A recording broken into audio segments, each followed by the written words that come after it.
안녕하십니까. 지금부터 김용민 브리핑 이완대 기자의 경제의 속살 주간 방송 종합편을 보내드립니다. 광고 듣고 시작하겠습니다. 태초에 하나님이 술친구는 창조하셨습니다. 어쩐지 하나님이 술만 내리실 리가 없습니다. 자, 오늘 달릴 건데 군뱅이 챙겼지? 맞다, 군뱅이.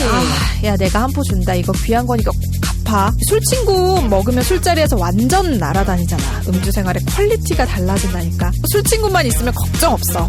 술친굼 공식 쇼핑몰 회원만을 위한 추가 증정 이벤트를 확인하세요. 네이버에 술친굼을 검색하세요. 충남 금산의 넓은 인삼밭. 정성농장을 일군 농부아버지 이정열 씨. 자연은 노력한 만큼 내어준다. 그 자연의 마음을 알기에 정성농장을 더불어 일구는 아들 이성규 씨도 아버지에게 배운 것처럼 정직하고 또 성실하게. 정성농장 홍삼은 인삼 재배부터 가공 판매까지 모두 책임지고 있습니다. 그래서 대한민국 1등 품질을 자부합니다. 검색창에 정성농장 홍삼을 검색해주세요. 정성농장 홍삼. 전화문의는 010-9754-6972. 다이어트는 결국 먹는 게 문제다! 문제긴 하지. 매끼 식단 챙기기도 번거롭고 빼도 금세 다시 찌고. 아직도 몰라?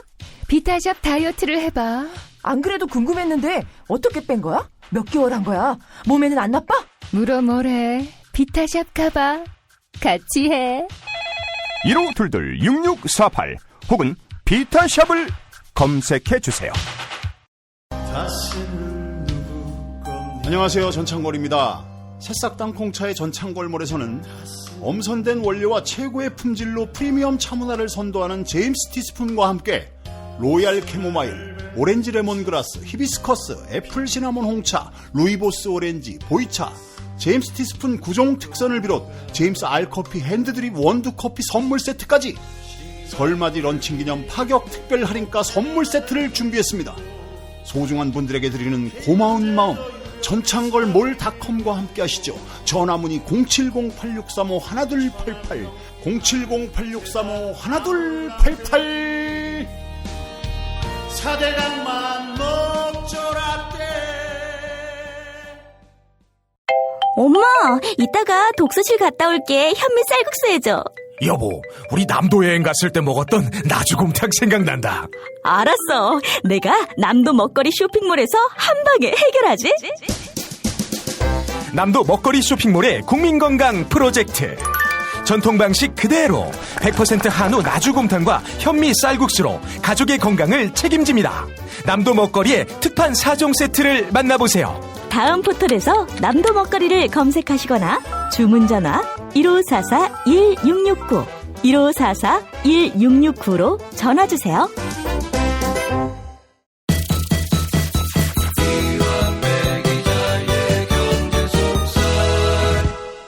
민중의 소리 이완대 기자 만나겠습니다. 이완대 기자님. 네, 안녕하십니까? 예, 새 주간이 시작됐습니다. 자, 월요 경제학 오늘 누구를 만나봅니까? 예, 현존하는 경제학자 중에 가장 진보적인 경제학자로 꼽히는 로버트 라이시라는 사람을 소개를 해드릴까 합니다.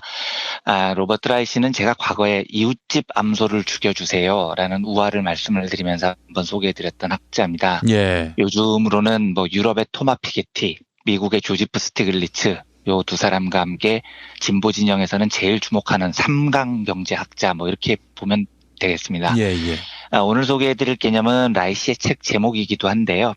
부유한 노예라는 책입니다. 원래 이 책 영어 제목은 The Future of Success라고 해서 성공의 미래라고 번역이 돼야 되는데 저는 우리말 번역이 훨씬 잘 된 것 같아요. 그러니까 부유한 노예라는 개념이 훨씬 마음에 더 와닿습니다. 예. 제가 오늘 이걸 선정한 이유는 사실 개인적인 이유가 좀 큽니다. 제가 최근 한 달 동안 정신적으로 약간 피폐해져 있었거든요.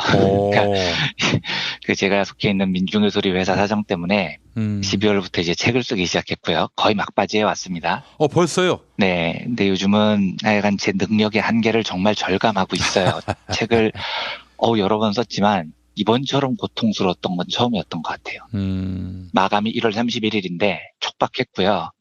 나이가 이제 50이 다 되다 보니까 체력도 너무 빨리 고갈이 되는 겁니다. 예. 근데 이렇게 힘들 때 우리 삶의 활력소를 되찾아주는 좋은 방법은 직장 상사를 씹는 거죠. 그래서 지금은 편집국장을 그만뒀지만 한때 민중의 소리 편집국장을 17년 동안 했고 지금 이제 출판 담당 기획조정실장이 돼서 요즘은 뭐 가난한 회사의 새로운 비즈니스 모델, 돈 버는 방법을 고민하고 계신 이정무라는 작자가 있습니다. 근데 이 작자에 대해서 예, 이 작자는 제 동기고 회사에서는 제 상사죠. 그런데 예. 뭐 굉장히 합리적이고 뛰어난 동지입니다만 이 작자를 씹으면서 제가 스트레스를 좀 풀자면 공감 능력이 좀 떨어져요, 이 친구가요. 그래서 칭찬에 굉장히 인색합니다. 그래서 제가 정무한테 후배 기자들한테 칭찬 좀 많이 해줘라 이렇게 조언을 많이 해요. 예. 근데 정무 말로는 머리로는 이해가 되는데 실제로 잘 안 된다는 겁니다. 그래서 우리 민중의 소리 기자들이 기분이 제일 좋아질 때가 언제냐고 물으면 정무가 수고했어 이 한마디 하면 그렇게 좋아해요. 그러니까 이 작자 입에서 수고했어라는 말이 나오는 건 엄청난 칭찬인 겁니다. 근데 이정무 실장이 책을 기획하면서 저한테 그러더라고요. 1월 말까지 원고를 써야 책이 회사 계획대로 나온다. 그래서 제가 시간이 너무 빠듯하다. 너무 힘들 것 같다라고 했더니 이분이 저한테 야, 그 뭐 인터넷에서 자료 쭉 찾아보고 후다닥 쓰면 되잖아 이러더라고요. 예, 제가 그래서 그때 난생 처음으로 직장 상사를 찔러 죽이고 싶은 살인 충동을 느꼈습니다. 네. 요까지 제품명을 마치고요. 오늘의 주제는 로버트 라이시로 돌아오겠습니다. 예. 로버트 라이시는 클린턴 행정부에서 노동부 장관을 지낸 인물입니다. 그러니까 이 미국 정부의 장관이었으니까 정말 잘 나갔던 학자였죠. 그런데 이 주목받던 노동부 장관 라이시가 갑자기 어느 날 사임을 해버립니다. 나 집으로 돌아갈래 하고 그냥 돌아가 버렸어요. 라이시가 쓴 부유한 노예라는 책이 요 대목으로부터 시작을 합니다. 라이시가 장관으로 출근 준비를 하고 있었어요. 그런데 막내 아이가 보고 싶어서 그 방에 갔더니 막내가 잠이 덜 깬 상태에서 잠결에 아빠 저녁에 퇴근했는데 내가 자고 있으면 나 깨워 이러더라는 거예요. 그래서 이제 매일 늦게 퇴근을 하니까 노동부 장관이 아빠 오늘 늦는데 너는 먼저 자고 있어야지 그랬던 겁니다. 그럴 때 내가 그래도 꼭 깨워 이러더래요. 그래서 왜? 하고 물었더니 아이가요. 그냥 아빠가 집에 있는지 없는지 알고 싶어서요. 이렇게 답을 했다는 겁니다. 예. 네. 이 이야기를 듣는 순간 라이시가 충격에 빠집니다. 그리고 노동부 장관직을 그냥 던져버립니다. 내가 뭔 짓을 한다고 사랑하는 아들이 아빠가 집에 들어왔는지도 확인을 못하고 잠들게 만들어야 되나 일하는 거에 너무 회의가 들었다는 거예요. 그리고 라이시는 이렇게 질문을 던집니다. 생계를 꾸려나가는 것과 삶을 꾸려나가는 것, 이 두 가지를 병행하는 것이 왜 점점 더 이렇게 어려워질까? 이런 질문을 던집니다. 이게 우리 다 그렇죠. 그러니까 생계를 꾸려나간다는 건 돈을 벌어야 가능한 일입니다. 그런데 우리는 삶을 살아가고 싶기도 합니다. 내 가족과 여유로운 시간을 보내고 싶기도 하고 한가한 휴식도 즐기고 좋아하는 스포츠 프로그램 보면서 소리도 지르고 이렇게 여유롭게 살고 싶습니다. 그런데 이게 어지간해서는 병행이 안 됩니다. 라이시가 깨달은 게 그거죠. 미국의 노동부 장관으로 일하려면 가정을 포기해야 됩니다. 아들과 보내는 시간을 포기해야 돼요. 생계와 삶이 병행이 안 되더라는 겁니다. 근데 이제 보통 이까지 말씀드리면 역시 자본주의가 좀 후져. 노동자들을 착취하고 끊임없이 일하도록 강요해서 삶 자체를 빼앗아가 버려. 이렇게 생각하실 수 있을 텐데요. 라이시가 이 책에서 하는 주장은 그런 게 아닙니다. 노동 착취 때문에 생기는 현상만이 아니라는 거예요. 예. 그래서 누군가를 타도하고 제도를 개선하고 이런다고 해결되는 문제가 아니라고 봅니다. 라이시는 이 이유를 신경제의 발전 때문이라고 설명을 하는데 이런 겁니다. 어느 날 우리에게는 인터넷 혹은 모바일이라는 세상이 열렸죠. 예. 그리고 인터넷, 모바일 세상은 종래의 자본주의와 다르게 소비자들한테 엄청난 파워를 가져다 줍니다. 그러니까 과거만 해도 대기업들이 물건 만들면 그냥 써야 됐는데 이제는 인터넷 한 번만 켜면 가격 비교가 쫙 뜨잖아요. 쇼핑도 직접 차 몰고 갈 필요가 없죠. 총알 배송이 있잖아요. 배달 앱을 한번 생각해 보십시오. 버튼 몇 개 누르면 생선, 회, 돈가스까지 집으로 배달이 안 되는 게 없습니다. 게다가 품질도 괜찮고 가격도 싸요. 왜냐하면 배달 앱에 가보면 유저들의 평가가 쫙 올라와 있거든요. 그래서 품질이 나쁘고 서비스가 개판이면 유저들 댓글로 망해버립니다. 그래서 식당 사장님들이나 공급자들은 모바일 인터넷 세상이 열리면서 끊임없이 소비자들의 비위를 진짜 잘 맞추려고 고생을 해야 돼요. 그러니까 바야흐로 모바일과 인터넷 덕분에 공급자보다 수요자가, 소비자들이 우위에 서는 시대가 열렸다는 겁니다. 근데 문제는 뭐냐면 내가 쇼핑을 하는 소비자일 때는 모바일 인터넷 세상이 너무 좋아요. 그런데 소비자인 우리의 정체성을 생각해 보면요. 우리가 소비자이기만 하냐는 거죠. 아니잖아요. 그러니까 소비자인 시간은 쇼핑을 하는 아주 짧은 시간뿐입니다. 그리고 사실 우리 대부분의 삶은 노동을 하면서 사는 거죠. 그러니까 우리가 공급자의 편에 서서 물건을 만들고 소비자들을 위해 서비스를 제공하는 사람으로 인생의 대부분을 살고 있는 겁니다. 제가 아까 소비자로서 우리가 편해지면 편해질수록 공급자는 죽을 맛이 된다고 말씀을 드렸죠. 그러면 우리는 소비자로서 잠깐 사는 시간은 편하지만 하루에 8시간 이상 공급자의 노동자로 살아갈 때는 당연히 죽을 맛이 되는 겁니다. 소비자가 편해진 만큼 우리의 노동은 당연히 더 강도가 높아지죠. 이게 현대사회의 시민들이 겪는 딜레마라는 겁니다. 민중의 소리 이정무 실장이 아까 했던 말, 야, 요즘 인터넷에 얼마나 자료가 많은데 후딱 찾아서 빨리 써. 이렇게 한 말은 일견사실이에요. 그러니까 우리가 정보를 소비하는 소비자 입장에서 보면 인터넷에 올라온 방대한 양의 자료가 제가 글을 쓰는데 완전 도움이 되죠. 과거에는 문서 하나만 찾으려고 해도 도서관을 얼마나 많이 뒤졌어야 됐습니까? 특히 신문사 자료실 가가지고 색인 뒤지고, 아이고, 네. 참. 그 두꺼운 종이신문 날짜 면수 찾아서 하나 찾는데 막 1시간씩 걸리고 뒤졌어야 됐어요. 예. 그런데 지금은 검색어 하나 넣으면 다 나오지 않습니까? 그러니까 정보를 소비하는 소비자 입장에서는 땡큐인 겁니다. 그런데 민중의 소리가 정보 소비자냐고요. 민중의 소리는 정보 공급자입니다. 정보 소비자로서 인터넷 검색할 땐 좋지만요. 모바일과 인터넷이 발달할수록 정보를 생산하는 공급자 입장에서는 기사의 품질이 더 좋아야 되고요. 더 빨라야 되고요. 더 정확해야 되고요.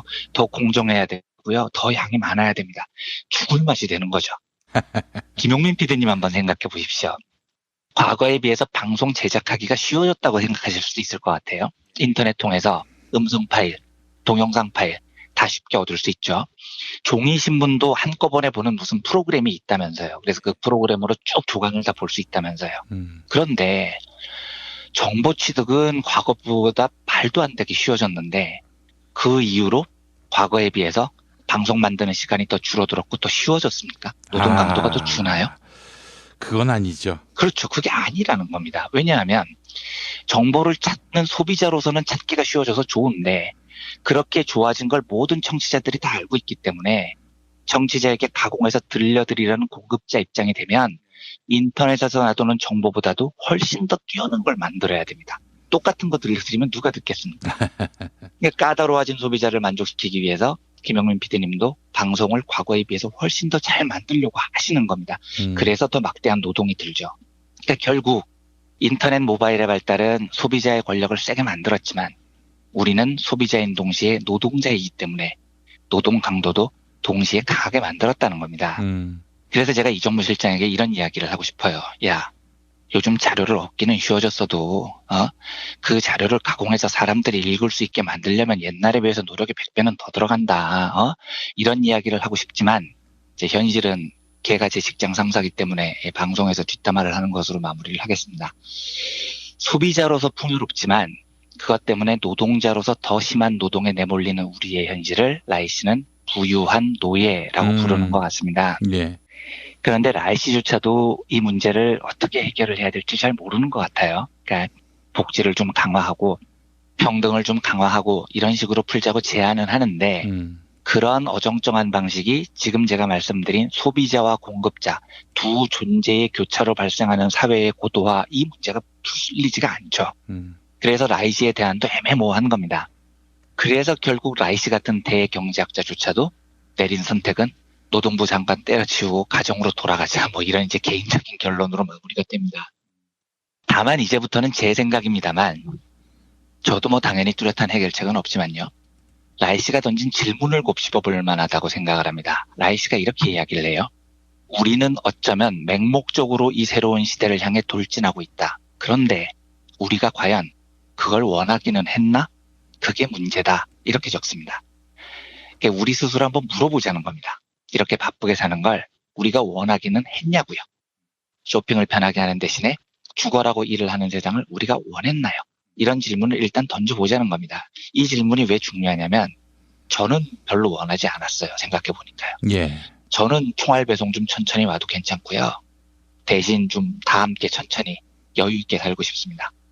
그런데 만약에 저와 비슷한 생각을 가진 분들이 여럿 있다면 우리는 조금씩 서로에 대한 이해를 높일 수 있는 거죠. 서로의 실수에 좀 관대해질 수 있는 겁니다.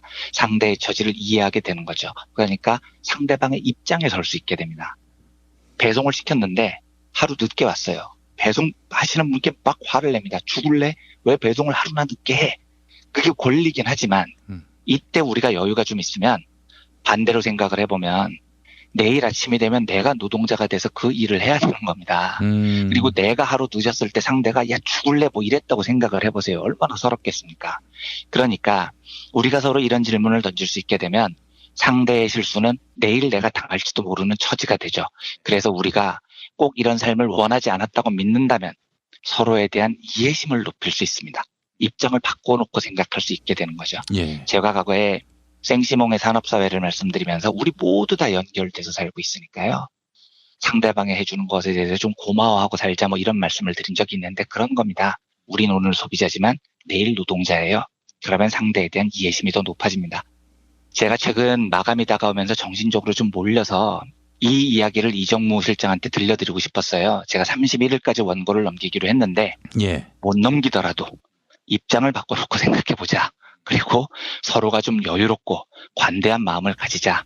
듣고 있으십니까? 이정무 씨. 뭐 이런 이야기를 하고 싶어서 이런 마음을 푸념처럼 정치자 여러분들과 나눠보고 싶어서 오늘 월요경제학 시간으로 로버트 라이 씨의 부유한 노예라는 개념을 살펴봤습니다. 아, 이거 참 우리 이완배 선배님 앞에서는 뭐 말을 잘못하면 큰일 나겠네요. 바로 이 경제학으로 뒷덜미가 잡힐 테니까. 아닙니다. 저는 로버트 라이 씨의 개념에 따라서 네. 저도 잘못할 수 있으니까요. 입장을 바꿔놓고 생각해서 저는 이해도가 굉장히 높은 사람이라고 생각을 합니다. 김용민님은 또 어떤 경제학자의 이론에 물릴 수 있을지도 상당히 궁금해지고요. 제가 한 일주일 정도 연구를 해보고 불필요합니다. 네. 혹시 가능하다면 2월 달 안에 한번 소개를 해드리겠습니다. 아이고 됐습니다. 2월이면은 우리 이완배 기자님하고 방송한 지 2년이 되는 시점 아닙니까? 이제 2년이 넘었죠. 3년이 됐죠, 3년. 아닙니다. 제가 2016년 1월 5일부터 방송을 시작했으니까요. 넘었군요. 네, 2년이 조금 넘었습니다. 예. 3주년 기념으로 그때 뭐 저와 경제학하고 뭐 연결 지을 수 있다면 말씀해 주시고요. 알겠습니다. 그러면 내년에 김용민의 경제학을 내년 1월 5일에 준비하겠습니다. 예. 가급적 좀 긍정적인 방향으로. 당연하죠. 제가 얼마나 김용민 PD님을 존경하고 믿고 신뢰하고 그러는데요. 못 믿겠어요. 그 말. 진심입니다. 진심. 네. 예, 알겠습니다. 월요 경제학으로 함께한 이완배 기자님과 함께한 시간이었습니다. 오늘 말씀 잘 들었습니다. 네, 감사합니다. 심심할 땐 좀 봐라. 피곤할 땐 짜증날 땐 좀 봐라. 배고플 땐 좀 봐라. 화가 날 땐 우울할 땐 좀 봐라. 좀 봐라. 좀 봐라. 좀 봐라가 뭔데? 유튜브에서 좀 봐라를 검색해봐. 무료로 웹 애니메이션을 볼 수 있는 채널 좀 봐라 TV.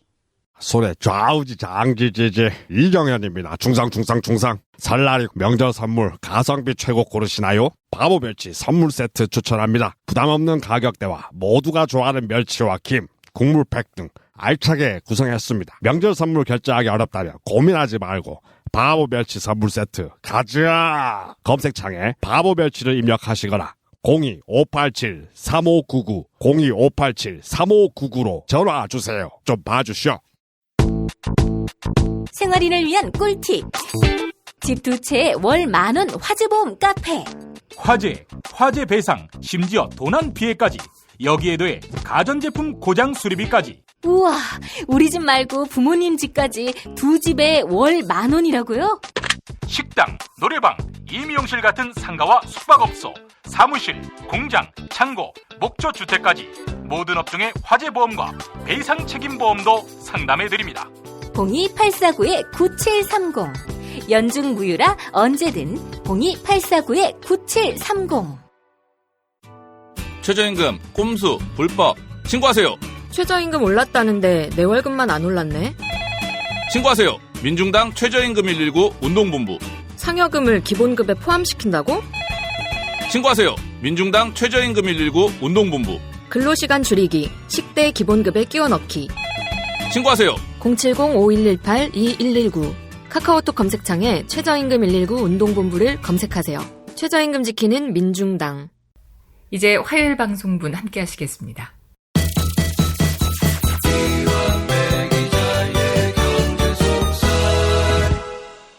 민중의 소리 이완배 기자 만나겠습니다. 이완배 기자님.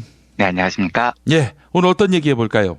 예, 오늘은 어제 정부가 발표했던 공공기관 채용비리 특별점검 결과에 대한 소식을 전해드리겠습니다. 예. 어제 아침에 정부가 발표를 했죠. 지난해 10월부터 12월 말까지 진행을 했었던 공공기관 채용비리 특별점검 결과를 발표했습니다.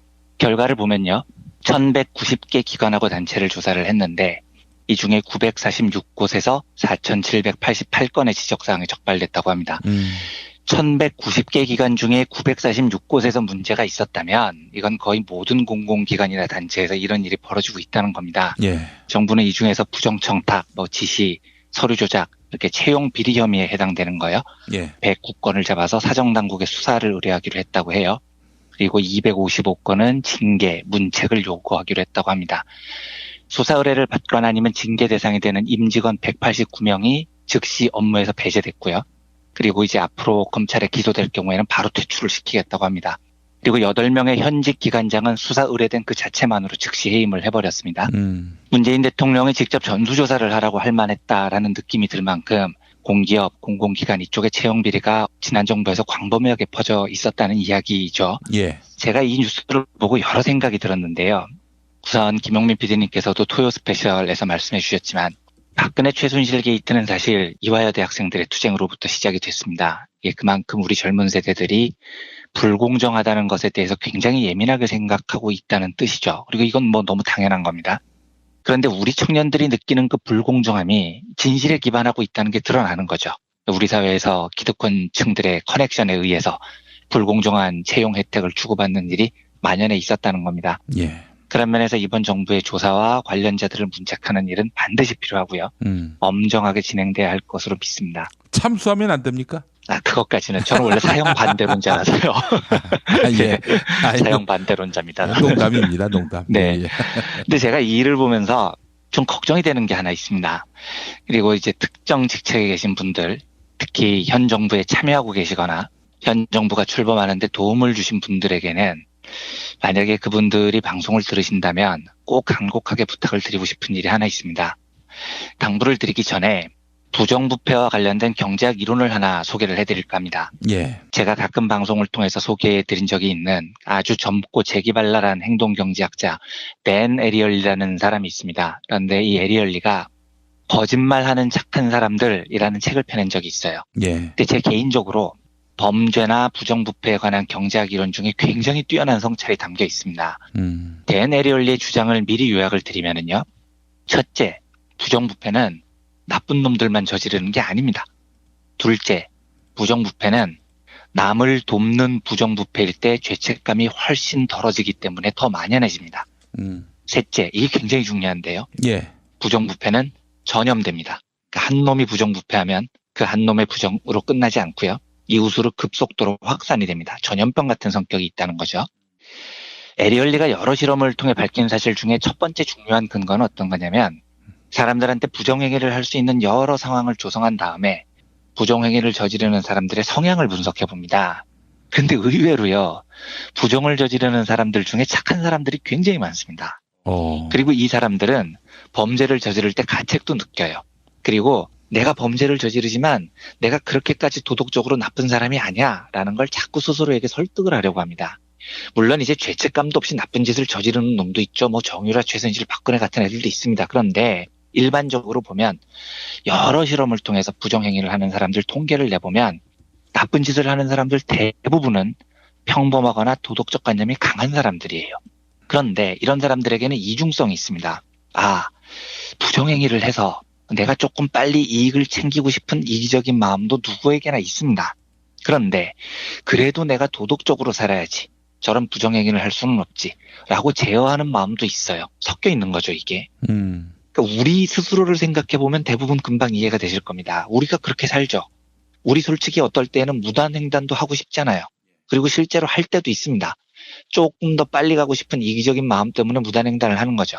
그런데 중요한 대목에서는 우리 스스로 그래도 민주시민으로서 도덕적으로 살아야지, 정의롭게 살아야지 라고 스스로를 채찍질을 합니다. 그러니까 우리같이 평범한 사람들은 다 이런 이중적인 심리 속에서 살고 있다는 겁니다. 그런데 이런 사람들이 부정행위를 저지를 때 보면 사람들의 마음에서는 퍼지 요인이라는 게 존재합니다. 이 에리얼리의 설명인데요. 이 퍼지라는 영어는 얼버무린다라는 뜻이에요. 그래서 내가 저지르는 부정행위를 어떻게든 얼버무리고 싶은 요인을 찾는다는 겁니다. 그러니까 예를 들어서 무단횡단을 하면서도 에이, 내가 그래도 이번 달에는 사회단체 후원금이나 10만 원이나 냈어. 내가 정의롭게 살려고 노력하는 사람이야. 내가 비록 지금 무단횡단을 하고 있지만 나는 그렇게까지 나쁜 놈은 아니야. 이런 식으로 자기의 긍정적인 측면을 꺼내서 자기가 저지르는 부정행위를 얼버무리는 경향이 있다는 겁니다. 예. 에리얼리 실험 중에 희한한 게 하나 있습니다. 그 실험 참가자들을 모은 다음에요. 두 그룹으로 나눠요. 한 그룹에게는 시각장애인인 척하라고 합니다. 또 한 그룹은 그냥 길을 잘 모르는 외국인인 척하라고 하죠. 그리고 공항에서 이 두 그룹이 택시를 탑니다. 그러면 택시 기사들 중에서 이 사람들을 태우고 일부러 목적지까지 삥 돌아가서 바가지를 씌우는 사람이 있겠죠. 그래서 어떤 그룹에게 더 바가지를 씌우느냐를 확인을 해본 겁니다. 근데 우리가 얼핏 생각하기에는 시각장애인에게 훨씬 더 바가지를 많이 씌울 것 같죠. 그런데 실험을 해보면은요, 택시 기사들 대부분은 시각장애인들은 안 속입니다. 오히려 외국인을 더 많이 속여요. 이게 왜 그럴까요? 시각장애인은 속이자면 너무 쉽게 속일 수 있는 거지 않습니까? 이 말은 바가지를 씌우는 택시 기사들도 근본적으로는 착하고 평범한 사람들이라는 겁니다. 예, 그러니까 바가지를 씌우려는 반칙의 욕구는 있어요. 그런데 최소한 나보다 어렵고 힘든 삶을 사는 시각장애인한테는 바가지를 안 씌운다는 겁니다. 대신 돈 좀 많아 보이는 외국인한테 씌우는 거죠. 그리고 이 택시 기사들은 퍼지, 얼버무리는 걸 사용합니다. 아, 내가 오늘 바가지는 좀 씌웠지만 그래도 내가 불쌍해 보이는 시각장애인은 제대로 모셔다 드렸어. 아, 나는 그렇게까지 나쁜 놈은 아니야. 라고 정당성을 찾는다는 거죠. 근데 그렇게 얼버무린다고 바가지가 아닌 건 아니죠. 예, 바가지는 범죄인 겁니다. 문제는 우리 인간에게는요, 어쩌면 착한 사람들에게도요, 평범한 사람들에게도요, 다 이런 반칙과 부정의 욕구가 있는데 퍼지, 얼버무릴 기회가 크면 클수록 부정을 쉽게 저지르게 됩니다. 에리얼리가 주장하는 대목 중에 아주 눈여겨볼 대목은요, 사람들이 도대체 언제 가장 죄책감 없이 부정행위를 저지르느냐, 남을 위해서 부정행위를 저지를 때 제일 죄책감이 적다고 이야기를 해요. 예. 그러니까 내가 슈킹을 해서 내가 다 먹으려고 할 때는 착한 사람들은 죄책감이 생겨서 그걸 잘 못합니다. 그런데 내가 슈킹을 했는데 그 슈킹을 한 돈으로 남을 도우려고 했다면 이 경우에는 부정행위에 굉장히 쉽게 빠져듭니다. 정당성을 마련할 구멍이 생긴 거죠. 내가 오늘 슈킹하는 이유는 불쌍한 이웃을 돕기 위해서예요. 이런 명분이 주어지면 착하고 평범한 사람들도 쉽게 자기 잘못을 얼버무리고 부정행위에 빠지게 된다는 겁니다. 예. 요거 하나를 먼저 기억해 주십시오. 사람들은 남을 위한다는 명분이 있을 때 부정행위에 쉽게 빠진다는 겁니다. 둘째는요, 이것도 굉장히 중요한 지적인데요. 부정부패는 전염됩니다. 내가 어떤 그룹에 속해 있어요. 근데 내가 속한 그룹에 누군가가 부정행위를 저지릅니다. 이러면 그 그룹에 속한 사람들의 도덕성 기준을 다 완화해버립니다. 그런 경향이 있다는 거예요. 예. 분명히 혼자 골방에서 생각해보면 나쁜 짓이에요. 그런데 집단에 와보니까 내 주변 사람들이 다 그렇게 해요. 그러면 나도 그렇게 하는 것에 크게 죄책감을 안 느끼는 겁니다. 그러니까 우리가 삼자 입장에서 보면 뭐 저런 나쁜 새끼들이 다 있어 라고 생각하는 범죄가 있죠. 그런데 정작 그 범죄를 저지르는 집단한테 물어보면 그게 범죄인 줄 잘 모르는 경우가 있습니다. 그걸 그냥 관행이라고 생각을 해요. 그러니까 얼마 전에 정상근 기자님이 소개해 주시던데 청와대 출입 기자들이 취재 편입이 공금이죠. 그걸 갖고 일부 기자들만 공금으로 점심을 쳐 드셨다는 거잖아요. 그런데 문제는 공금으로 점심 쳐드신 분들한테 미디어 오늘이 취재를 들어가니까 그게 왜 문제냐고 의아해하면서 반문했다는 거 아닙니까? 그러니까 그 사람들은 그걸 관행으로 생각을 하는 거예요. 저희가 고위공직자를 뽑을 때 청문회 하는 걸 보면요. 위장 전입, 다운 계약서 이런 거 되게 많이 나오죠. 예. 그런데 우리 일반 민중들 입장에서 보면 위장 전입 이런 거 해볼 기회도 없습니다. 위장 전입을 언제 해봅니까 우리가요? 강남에 집이 있어야 위장 전입이라도 할 거 아닙니까? 예. 다운 계약서? 아니 집 한 채 사본 적도 없는 민중들이 수두룩 빽빽인데 계약서를 써본 적도 없는데 무슨 다운 계약서를 쓰겠습니까? 그러니까 이건 엄밀하게 말하면 객관적이고 삼자의 민중의 입장에서 보면 부정행위입니다. 그런데 굉장히 훌륭한 분들조차 그런 일에 연루가 되는 경우가 있어요. 이 왜냐하면 그분들이 아주 나쁜 분들이어서 그런 게 아니고요.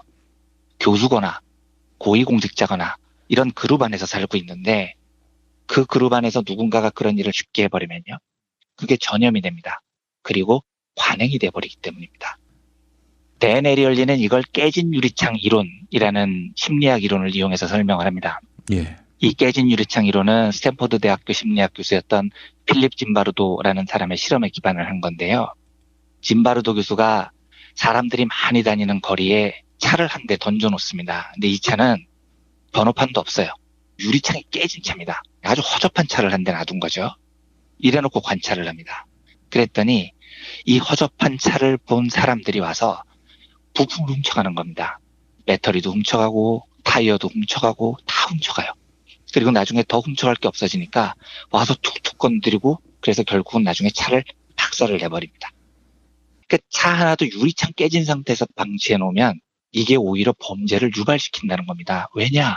이미 저 차는 누군가가 유리창을 깨놨어요. 범죄를 누가 저지른 겁니다. 아유, 뭐 그럼요.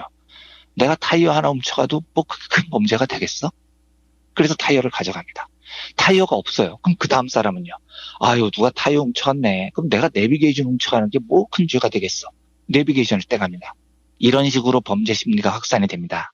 그러니까 범죄 분야에서는 누군가 나 대신 앞길을 터주면 뒷사람은 굉장히 죄책감을 덜 느끼고 범죄에 가담하게 됩니다. 그래서 에리얼리는 부정부패는 전염이 된다고 이야기를 하는 겁니다. 예. 에리얼리는 여러 실험을 통해서 부정부패는 나쁜 놈들의 전유물이 아닙니다. 우리같이 아주 평범한 사람들, 심지어 도덕적인 사람들도 빠질 수 있는 문제라고 지적을 해요. 그래서 에리얼리는 이걸 막기 위해서 이런 제안을 하죠. 자기 합리화에 익숙해지지 않도록 가끔씩 내 마음속에 있는 도덕성을 재는 저울의 0점을 조절하라. 이렇게 조언을 합니다. 그러니까 내 친구도 했고 뭐 저 사람은 이렇고 이런저런 이유 대지 말고요. 얼버무리지도 말고요. 가끔 시간을 정해놓고 이게 옳은 일이냐 그른 일이냐 나만의 기준을 다시 세우는 도덕성 저울의 0점을 끊임없이 맞춰 나가야 된다는 겁니다. 예. 제가 왜 오늘 이 이야기를 길게 드리냐면요. 지금부터는 조금 듣기 불편하실 수도 있을 겁니다만 8개 공공기관장이 해임이 됐습니다. 그리고 전 정권에서 승승장구했던 많은 공기업 간부들이 적폐들이죠. 부정행위의 책임을 지고 해임이 될 겁니다. 저는 저런 자들 중에 상당수는 부정부패, 청탁을 통해서 자기의 보신을 꾀하는 나쁜 자들일 거라는 생각을 갖습니다. 그런데요. 이제는 그 빈자리를 채워야 됩니다. 그렇죠? 누구로 채울까요? 이게 모든 선거 캠프에서 있는 일인데 선거가 끝나면 논공행상이라는 걸 합니다. 누가 공을 많이 세웠고 그래서 저 사람에게는 어떤 자리를 줘야 하느냐라는 걸 가지고 의논도 하고 다투기도 합니다. 실제로 제가 염려하는 대목은 지난 대선 때 문재인 후보가 대세론을 형성하면서 문재인 후보 캠프의 규모가 어마어마하게 커졌습니다. 그리고 제가 알고 있는 상식에 의하면 대선 캠프에 참여한 사람들은 대선을 이기면 뭔가 자리로 보상을 받고자 하는 사람들도 있어요. 그러니까 오죽했으면 선거 캠프에 참여하는 일을 벤처 투자에도 비교를 하더라고요. 선거에 이기면 대박이 나고 지면 쪽박을 차는 벤처 투자 같은 거라는 비유도 있습니다. 그러면 민주당 입장에서 선거에 대선에 승리한 지금요. 그리고 지금부터 공공기관장들과 적폐들이 물러나면서 많은 자리들이 생길 겁니다. 그런 시점이 드디어 왔어요. 그런데 캠프에 참여했던 사람들이 너무 많습니다. 이러면 어떤 일이 벌어질까요? 청와대에 들어간 아는 사람한테 부탁을 하고 청탁이 오고 가게 될 겁니다. 제가 아까 기억해 주십사 했던 댄 에리얼리의 두 가지 지적을 꼭 기억해 주셨으면 합니다. 첫째, 사람은요, 남을 위하는 부정행위를 훨씬 쉽게 합니다. 만약에 청와대에 있거나 정부에 있거나 혹시 높은 자리에 있는 어떤 분에게 청탁이 왔어요. 야, 나 이번에 캠프에서 열심히 일했잖냐. 나 그리고 어렵게 살았잖냐. 나 좀 도와줘라. 이런 청탁을 받았는데 청탁을 받은 사람 입장에서 생각해보면 저 친구 진짜 오랫동안 풍찬노숙했고요. 힘들게 살았고요. 능력도 있다고 생각합니다. 이럴 때가 제일 위험합니다. 그런 인사청탁을 들어주는 건 이건 나를 위한 부정이 아니잖아. 불쌍하게 살았던 내 동지를 위한 거잖아. 라는 생각이 들 때가 제일 위험해요. 이것 때문에 많은 사람들이 죄책감을 덜 느끼고 그런 부정행위에 가담을 하게 됩니다. 둘째요. 부정행위는 전염됩니다. 만약에 누군가가 예전에 나하고 같이 운동도 오래 했고 불쌍하고 능력도 있으니까 내가 좀 높은 자리에 먼저 왔는데 도와줘야지 해서 이상하게 인사를 냈습니다. 그러면요. 주변 사람들도 저 정도는 다 해도 되는구나 라고 여기고 관행처럼 돼버리는 겁니다. 제가 정말 염려하는 게 그런 거예요. 인사에 관해서는요. 한 번 삐끗하면 정말 큰일 납니다. 아주 작은 실수라도 지금 우리 청년들 가슴속에 켜켜이 쌓여있는 부글거리는 불공정한 세상에 대한 분노에 기름을 끼얹게 돼요. 이거 하나 잘못되면 정권의 기반이 흔들릴 수도 있습니다. 이 방송을 들으시는 분들 중에 만약에 인사에 영향을 미칠 만한 분이 계시다면 아주 간절히 부탁드립니다. 지금부터 여러 자리가 나게 될 텐데요. 단 한순간도 공정하지 못한 개입을 해서는 안 됩니다. 모든 것을 국가가 정한 공정한 절차에 따르게 해주십시오. 저는 문재인 정부가 한국을 지속가능한 복지국가로 만드는 데 굉장히 중요한 임무가 있는 정부라고 믿습니다. 그 엄청난 사명이 어깨에 걸려 있는 겁니다. 그리고 저는 이 정부의 성공을 간곡하게 바라는 사람입니다. 그런 차원에서 부탁드립니다. 이 정부가요. 이 정부에 속한 어떤 사람들도요.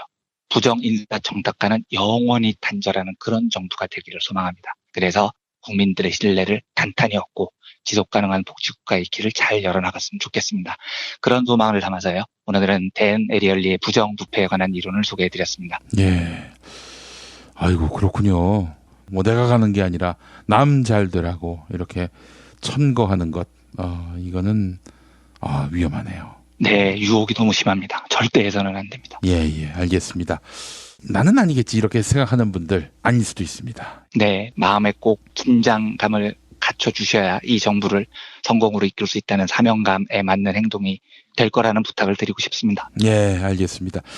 이완배 기자님, 마무리하기 전에 안철수 국민의당 대표가 강남 집값 폭등은 공급 부족 때문이다. 이렇게 밝혔는데 짧게 코멘트 해주시겠습니까? 네, 지난번에 제가 말씀드렸듯이 지금 이제 이미 어제자 신문에도 많이 나왔지만 물론 공급 부족의 측면이 아예 없다고는 말할 수 없겠지만요. 강남을 누르니까 풍선 효과로 분당, 과천 집값이 오르고 강북 쪽으로 집값이 튄다는 거 아닙니까?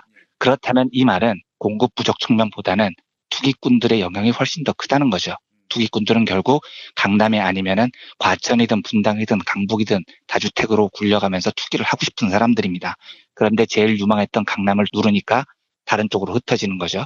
이것만 봐도요. 공급 부족 측면보다는 투기적인 수요가 훨씬 더 많다고 봐야 됩니다. 그리고 여러 차례 말씀드렸지만 강남은 더 키우는 것이 문제의 해결책이 아닙니다.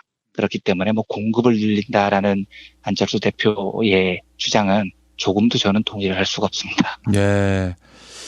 그 형님은 요즘 이렇게 뻘소리를 하는지, KBS 고대영 사장 날린 게 정권의 코드 인사다 이러고 완전히 이제 보수 쪽으로 기운 것 같고요.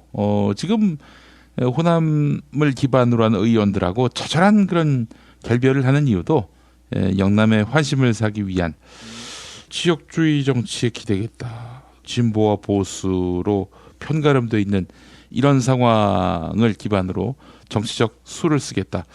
이런 사람이 무슨 새 정치를 얘기하는지. 참. 네, 새 정치는 완전히 박살이 나버렸습니다. 네, 알겠습니다. 이완배 기자님, 내일 뵙겠습니다. 네, 감사합니다. 야, 너 홍어 판다 그랬지? 팔지. 근데 홍어가 진짜 그렇게 몸에 좋아? 아니, 끝내준다니까. 우리 엄마 관절염인데? 홍어. 나 숙취는? 홍어. 마누라 다이어트는? 홍어. 큰이모 변비? 홍어. 작은 형 소화불량은? 홍어. 여동생 피부? 홍어. 큰 누나 주름? 홍어. 홍어! 명절 때 선물은? 홍어라니까? 근데 비싸지? 열라 싸고 열라 맛있는 홍어가 있다니까? 어디? 알싸한 홍어! 1599-6456.com 혹은 1599-6456 전화 주문도 가능합니다.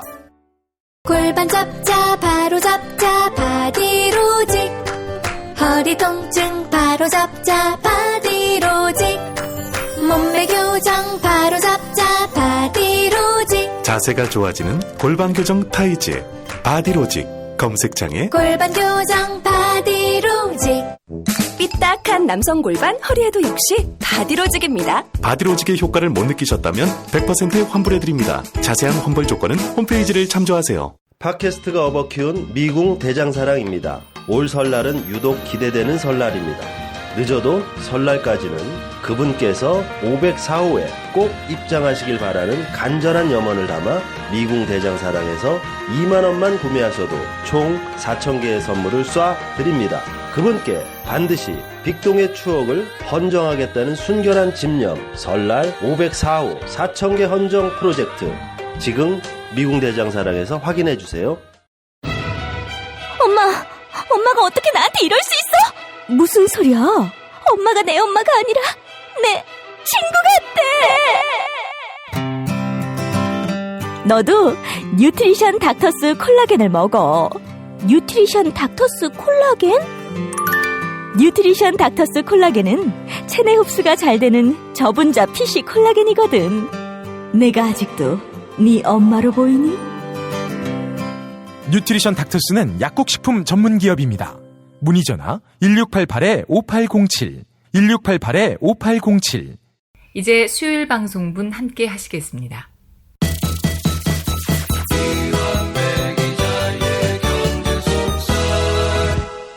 민중의 소리 이완배 기자 만나겠습니다. 이완배 기자님. 네, 안녕하십니까. 자, 오늘 어떤 얘기 준비하셨습니까? 예, 오늘은 아주 간단한 주식 공부를 좀 해보려고 합니다. 아, 예. 오늘 드리려는 이야기는 주식 투자를 하시는 분들은 굉장히 쉬운 이야기인데요. 주식을 안 하시는 분들은 좀 어렵게 들리는 이야기입니다. 사실은 살면서 전혀 몰라도 되는 이야기인데 지금 플랜다스의 개라는 게 꾸려지고요. 다스의 실소유주를 추적하는 일이 벌어지고 있죠. 예. 그리고 얼마 전에 플랜다스의 개 이사회가 다스 주식을 안 사기로 했다는 소식도 전해졌습니다. 아, 민감한 이슈입니다. 예, 그래서 제가 이 민감한 이슈의 옳고 그름을 말씀드리려는 건 전혀 아니고요. 그럴 능력도 없고요. 다만 요 뉴스를 좀 이해해 보자는 겁니다. 그래서 이해하기 위해서는 아주 약간의 주식에 대한 지식이 필요해요. 그러니까 그 공부를 해보려는 거니까 가벼운 마음으로 들어주시면 좋겠습니다. 예. 일단 뉴스를 한번 정리해 보겠습니다. 다스의 주식을 사서 내부 자료를 검증해 보자라는 취지로 플랜다스에게 모금 운동이 벌어졌죠. 국민재산 되찾기 운동본부가 주도를 해서요. 예. 3주 만에 150억 원이 모금이 됐고, 그런데 운동본부의 이사회가 25일 이 돈을 주식 구입에 쓰지 않기로 결정했다라는 거였습니다. 예. SBS 보도 내용을 보면 이사회가 그런 결정을 한 이유는 다스 주식을 샀다가 나중에 다시 팔아서 돈을 돌려주려고 했다는 건데, 다스 같은 비상장 주식은 휴지가 되기 딱 좋다라는 이유인 거죠. 예. 지금 이제 다스 상황을 보면 외형상 소유주가 이상은, 실소유주는 이명박으로 의심이 되는 건데, 예. 두 사람 다 탈탈 털릴 가능성이 있고, 소유주가 털리면 결국 회사가 부도가 나는 것 아니냐. 주식은 휴지가 될 거고, 모금운동에 참여한 분들은 돈을 다 날린다. 이런 우려 때문이라는 겁니다. 예. 여기에 대해서 안원구 사무총장이 26일에 모 라디오 방송에 출연해서 이렇게 이야기를 합니다. 혹시 부도가 나서 휴지 조각이 되면 어떻게 하냐 하던데, 이 회사가 총 자산이 9,200억 원이고 부채가 6,300억 원 정도밖에 안 된다. 순자산이 3,000억 원이 된다. 이런 회사가 망했다고 해서 주식이 휴지 조각이 되는 게 절대 아니다. 그래서 이거는 단순하게 부도 나면 휴지 조각 된다. 이런 아무것도 모르는 단순한 생각을 하면 안 된다. 이렇게 주장을 했습니다. 예. 요 이야기가 조금 어려운데요. 요 문장을 이해하는 게 오늘의 과제입니다. 어느 쪽 말이 맞느냐? 이건 그때그때 다릅니다. 어떤 회사가 부도가 났을 때 주식이 휴지 조각이 될 수도 있어요. 근데 오히려 노다지가 될 수도 있습니다. 근데 다스는 어떤 경우냐? 요 경우에는 안원구 총장 말이 맞는 것 같습니다. 휴지 조각은 절대 되지 않을 것 같아요. 그러니까 이걸 이해하기 위해서는 주식이 싸다, 비싸다라고 표현하는 게 무슨 의미인지를 알아야 됩니다. 왜냐하면 주식이라는 건 원래 싼 걸 사서 비쌀 때 파는 게 핵심입니다. 비싼 걸 사서 쌀 때 팔면 손해가 나죠. 그래서 주식 투자를 잘한다는 핵심 능력은 도대체 뭐가 싼 주식이냐라는 걸 찾는 능력에 있습니다. 그럼 이제 예를 들어보겠습니다. A라는 주식 가격이 10만 원이에요. B라는 주식 가격은 1만 원밖에 안 합니다. 뭐가 싼 주식이죠? 라고 물어보면 당연히 처음 듣는 분들은 야 그게 질문이냐? 만 원짜리가 더 싸지 10만 원에 비해서 10분의 1인데 이렇게 생각을 할 수 있죠. 그러면 질문을 바꿔보겠습니다. 최고급 스마트폰이 10만 원입니다. 그리고 이쑤시개 하나에 만 원입니다. 이번엔 어느 게 싼가요? 이 경우도 이쑤시개가 더 싼 건가요? 그러니까 야 이쑤시개 하나에 만 원밖에 안 해. 그런데 최고급 스마트폰은 10만 원이나 한다. 와 이쑤시개가 10분의 1밖에 안 되니까 더 싸다. 이렇게 말할 수는 없는 거죠. 이건 말도 안 되는 소리인 거죠. 예. 이쑤시개 하나에 왜 만 원이나 하냐고요. 이건 오히려 너무 비싼 겁니다. 반대로 최고급 스마트폰이 10만 원밖에 안 하면 이건 정말 싼 거죠. 그러니까 이 경우처럼 어떤 물건 혹은 어떤 주식이 싸다 비싸다를 판단할 때는 그냥 가격만 보고 결정하는 게 아닙니다. 그 물건의 가치에 비해서 가격이 싸냐 비싸냐를 판단을 해야 됩니다. 100만 원짜리를 10만 원에 팔면 싼 거예요. 반면에 이쑤시개 하나를 만 원에 팔면 그건 비싼 겁니다. 예. 그래서 어떤 주식이 싸다 비싸다 이야기를 할 때는 거래되는 가격이 중요한 게 아니고요. 그 기업의 실제 가치가 얼마냐, 그 기업이 최고급 핸드폰이냐 아니면 이쑤시개밖에 안 되느냐 이걸 따져봐야 되는 겁니다. 요게 이해가 되셨다면 다음으로 넘어가 보겠습니다. 도대체 기업의 가치를 어떻게 판단하느냐는 겁니다. 기준이 보통은 두 가지가 있어요. 하나는 이 회사가 돈을 얼마나 잘 버느냐를 보는 겁니다. 이걸 이제 이익을 기준으로 한다고 해요. 다른 하나는 이 회사가 지금 돈을 얼마나 갖고 있느냐를 보는 겁니다. 자산을 기준으로 판단한다고 하죠. 만약에 어떤 회사가 가진 건 땡전 한 푼 없어요. 예. 근데 기술이 엄청나게 좋습니다. 미래에 엄청나게 돈을 많이 벌 것 같아요. 이런 회사는 주가가 높게 형성이 될 가능성이 높습니다. 반대로 이런 경우도 있어요. 기술은 뭐 대단한 거 없습니다. 그런데 가진 돈이 많아요. 이 회사가요. 이런 회사도 주가가 높게 형성이 될 가능성이 있습니다. 그런데 어떤 회사가 부도가 나면 어떤 절차로 회사를 정리하는지부터 살펴보겠습니다. 이걸 이제 청산 절차라고 하는데요. 청산 절차. 네. 회사가 부도가 났어요. 그러면 이 회사에 돈을 꿔준 은행도 있을 거고요. 채권자들이죠. 이 회사에 주식을 산 사람들도 있을 겁니다. 주주들이죠. 만약에 어떤 회사가 부도가 났을 때 채권자와 주주는 과연 얼마를 챙길 수 있을까요? 회사가 청산 절차에 딱 돌입을 하면 회사가 갖고 있는 모든 재산을 다 긁어 모아서 팔아버립니다. 부동산이 있으면 부동산도 팔고 건물이 있으면 건물도 팔죠. 팔 수 있는 건 다 팔아요. 그래서 돈을 마련을 한 다음에 그 돈을 채권자나 그러니까 돈을 꿔준 사람들이나 주주들, 투자한 사람들에게 나눠줍니다. 그러니까 망했다고 한 푼도 못 건지는 게 아니라는 뜻이죠. 일단요. 예. 이때 돈을 돌려주는 순서가 채권자가 우선이에요. 그리고 주주가 나중입니다. 그러니까 회사에 있는 재산 다 긁어서 판 다음에 마련한 돈으로 빚을 먼저 갚는 겁니다. 그리고 빚을 다 갚은 다음에 그래도 남는 돈이 있으면 그 돈을 주주들에게 돌려줍니다. 투자한 비율만큼 나눠주게 되죠. 그러면 지금 다스가 땡전 한 푼 없는 회사라면요. 그리고 빚도 엄청 많은 회사라면요. 이때 플란다스의 개가 이 회사 주식을 샀고 회사가 망해버렸습니다. 요러면 플란다스의 개가 사들인 주식은 휴지 조각이 될 가능성이 높아요. 왜냐하면 부도가 나면 회사는 재산을 다 팔아서 은행빚부터 갚거든요. 그런데 빚도 다 못 갚는 겁니다. 재산을 다 청산했는데도요. 이러면 주주들한테 돌아오는 재산은 1원도 없는 거죠. 근데 반면에 지금 다스가 돈이 엄청 많아요. 요 상태에서 망했다면 부동산 팔고 뭐 보유한 돈 다 긁어서 빚부터 갚겠죠. 그리고도 남는 돈이 있습니다. 그 돈을 주주들에게 나눠주게 됩니다. 요러면 다스 주식은 부도가 나도 휴지 조각이 절대 아닌 겁니다. 그러면 아까 했던 안원구 총장 이야기로 다시 돌아와 보겠습니다. 이 회사 총 자산이 9,200억 원이고 부채가 6,300억 원 정도밖에 안 된다. 순자산이 3,000억 원이나 된다. 이런 회사가 망한다고 해서 주식이 휴지 조각이 되는 게 절대 아니다. 지금 요 대목입니다. 총 자산이 9,200억이다라는 말은 무슨 뜻이냐면 다스가 가지고 있는 재산이 9,200억이라는 겁니다. 부동산, 현금, 뭐 사무실 집기 팔 수 있는 거 다 팔아서 합쳐보면 9,200억이 나와요. 근데 이 상태에서 부도가 나면 제일 먼저 빚부터 갚는다고 말씀을 드렸죠. 빚이 얼마냐? 6,300억입니다. 어라? 회사 재산이 9,200억인데 빚은 6,300억이에요. 빚부터 다 갚아도 2,900억이 남는 겁니다. 안원구 총장은 3,000억 정도라고 이제 말씀을 하시던데요. 계산하기 좋게 3,000억이라고 하겠습니다. 예. 회사가 부도가 나고 회사 재산으로 빚을 다 갚아도 3,000억이 남으면 이 3,000억을 주주들에게 돌려주게 됩니다. 그러니까 이 경우에는 다스가 부도가 나도 주식이 휴지 조각이 될 리가 없다는 안원구 총장 말이 맞는 거죠. 문제는 손해를 볼 수는 있어요. 휴지 조각은 아니더라도요. 플랜다스의 계가 마련한 돈이 150억 원입니다. 이 150억 원으로 도대체 얼마만큼의 주식을 살 수 있느냐가 관건인 거예요. 예. 만약에 150억 원으로 다스 주식의 10% 정도를 사들였어요. 이러면 플랜다스의 계에 투자하신 분들은 대박 나시는 겁니다. 예, 컨글래츄레이션인 거죠. 왜냐하면 플랜다스의 계가 보유 지분이 10%인데 회사가 부도가 나버렸어요. 그러면 주주들에게 나눠주는 돈이 3,000억입니다. 예. 10%죠. 10%면 3,000억 중에 10%, 300억을 돌려받습니다. 투자한 지 몇 달 만에 더블 되는 겁니다. 이제 만세 부르는 거죠, 이 경우는요.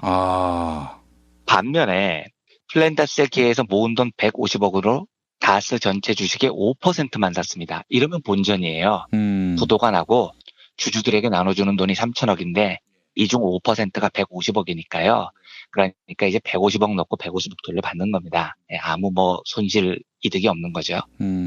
반대로 150억으로 주식을 1%밖에 못 샀어요. 엄청 비싸게 산 거죠. 예. 이러면 손해가 납니다. 휴지 조각은 아니지만 손해가 꽤 크죠.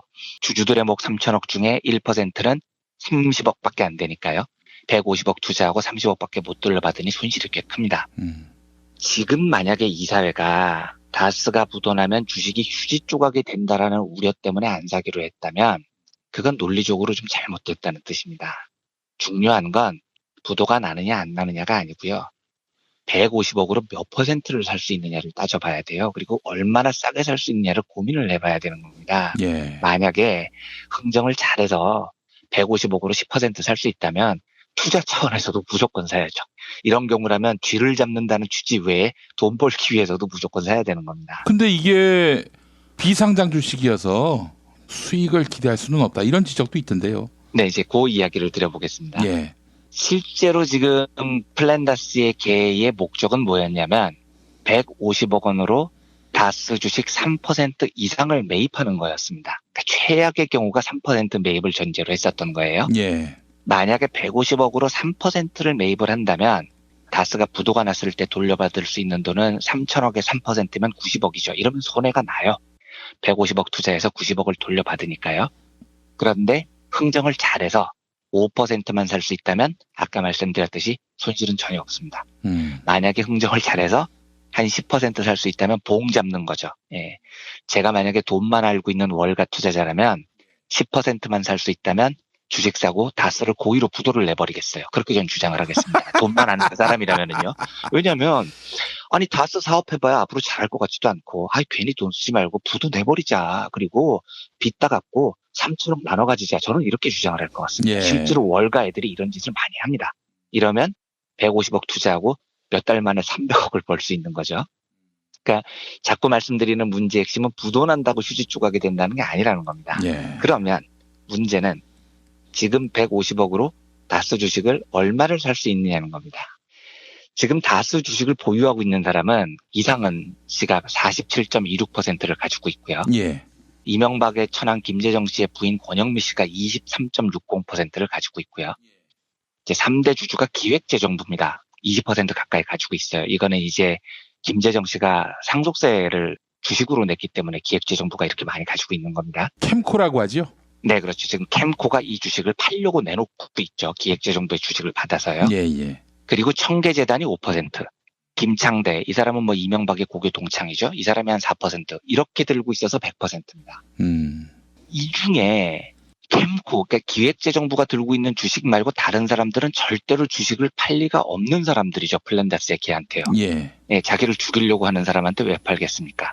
그러면 플랜다스의 걔가 주식을 사려고 한다면 기획재정부, 기재부가 주식을 팔려고 위임을 해놓은 캠코를 찾아가야 됩니다.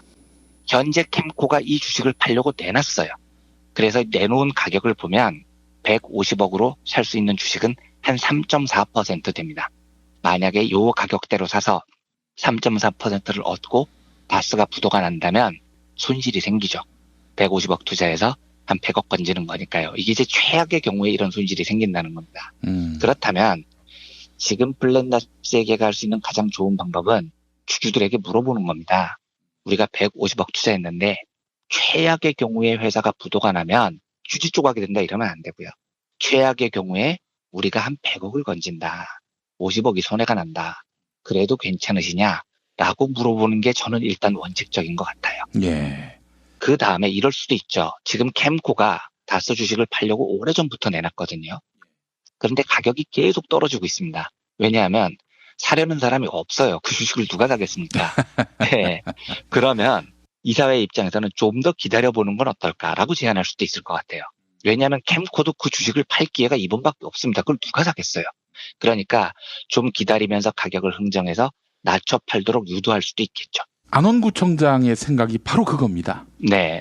예. 그래서 어차피 캠코도 팔 곳이 없기 때문에 가격은 더 떨어질 테니까 요거를 조금만 더 기다리면 한 5% 이상 살 수 있을 것 같습니다. 제 생각에는 흥정을 한다면요. 예. 이러면 그 회사가 부도가 나고 하늘이 두 쪽 나도 돈 넣으신 분들은 손해를 보지 않습니다. 오히려 흥정을 조금 잘해서 한 6%나 7% 정도 건지면 에브리바디 해피한 겁니다. 투자하신 분들은 무조건 수익이 나게 돼 있습니다. 제가 이제 오늘 이 이야기를 길게 드린 이유는 이 운동본부가 내린 결정이 옳다 그르다 이 이야기를 드리려는 게 아닙니다. 예. 지금 논쟁이 되고 있는 이유가 만약에 주식을 사지 않으려고 한 이유가 부도가 나면 휴지 조각이 될 것이다 라는 주장이라면 그건 논리적으로 맞지 않는다는 말씀을 드리고 싶은 겁니다. 그러니까 조금만 더 싸게 사면 기다리면 이익이 될 수도 있고 아니면 지금 상태로라도 최악의 경우에 한 70% 정도는 건집니다. 이걸 투자자들에게 제대로 알리는 게 저는 옳지 않을까 싶어요. 휴지 조각이 된다라고 이야기를 하는 것보다는 예. 이런 것들이 전달이 돼야 될 것 같다는 차원에서 어느 쪽이 옳으냐는 저는 뭐 사실 잘 모르겠고요. 사실관계와 다름에 대한 부분을 청취자분들께 전달해드리고 싶어서 또 뭐 모처럼 주식 공부를 하는 셈치고요. 그래서 오늘은 다스 주식에 관한 이야기를 한번 정리를 해봤습니다. 예. 한마디로 얘기해서 휴지 조각이 된다는 이사회의 상황 판단은 잘못됐다. 이렇게 요약할 수 있겠군요. 예, 그럴 리는 없습니다. 절대로 그런 일은 벌어지지 않습니다. 예. 근데 안원구청장이 했던 말 중에 이런 게 있어요. 이명박 관계인들의 주식이 만약에 차명 소유된 것이고 말하자면 MB가 주인인 걸로 드러나면은 그 주식의 의결권은 모두 상실된다. 네, 그렇죠. 따라서 플랜다스의 개로 확보한 그 지분이 대주주가 될 수도 있다. 이렇게 이야기하던데 어떻게 보세요?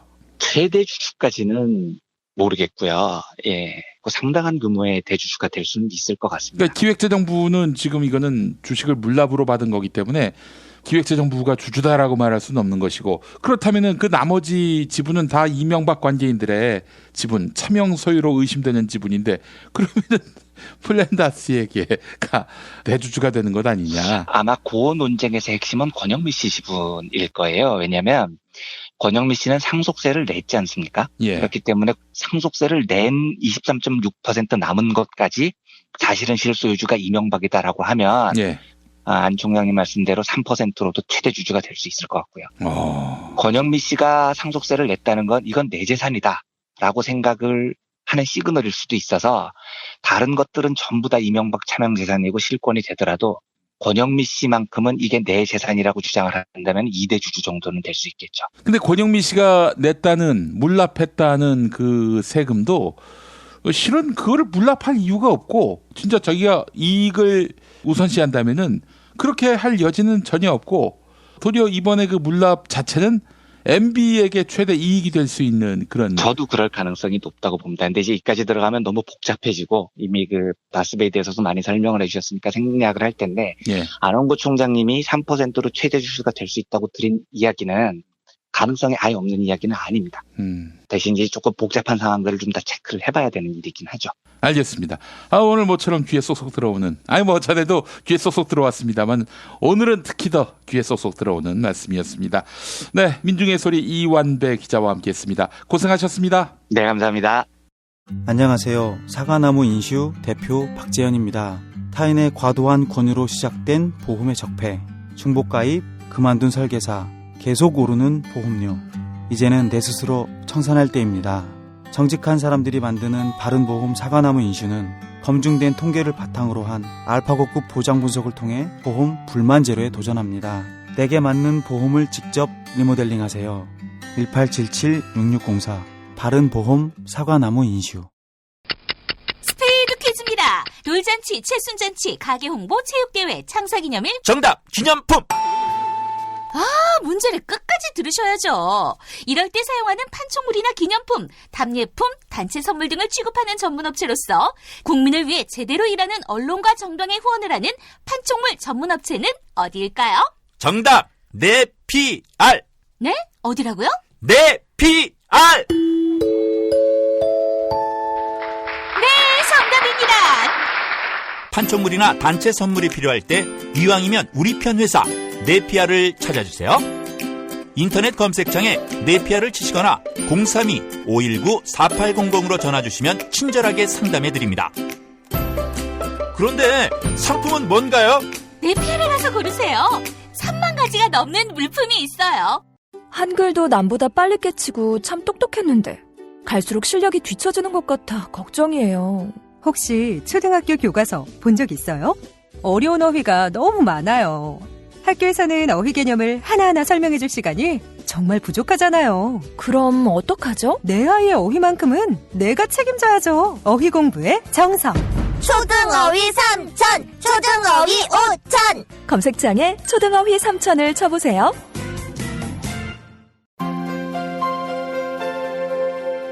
이주노동 희망센터 이사 권영국 변호사입니다.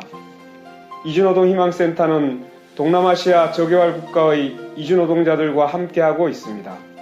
시골 오지 마을에 학교를 만들고 마을 주민들이 공동체를 이루어 운영하도록 돕습니다. 포털 검색창이나 페이스북에서 이주노동 희망센터를 검색하시어 후원회원이 되어주세요. 노동 존중 생산과 소비를 통한 사회연대를 추구하는 문자당이 함께합니다.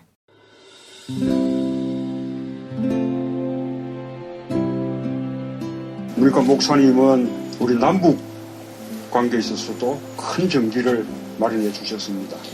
늦봄 문익환 목사 탄생 100주년. 민주화와 통일운동을 위해 11년 4개월간 옥고를 마다하지 않은 행동하는 양심.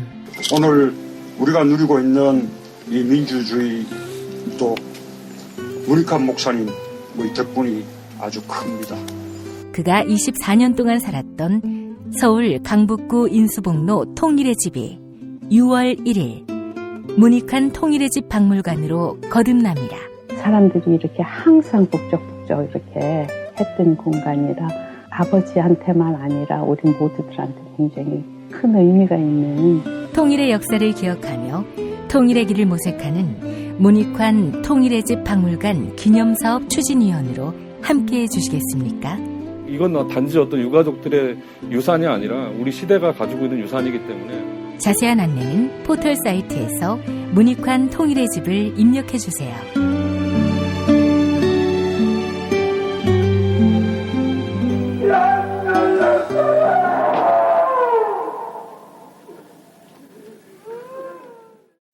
이제 목요일 방송분 함께 하시겠습니다.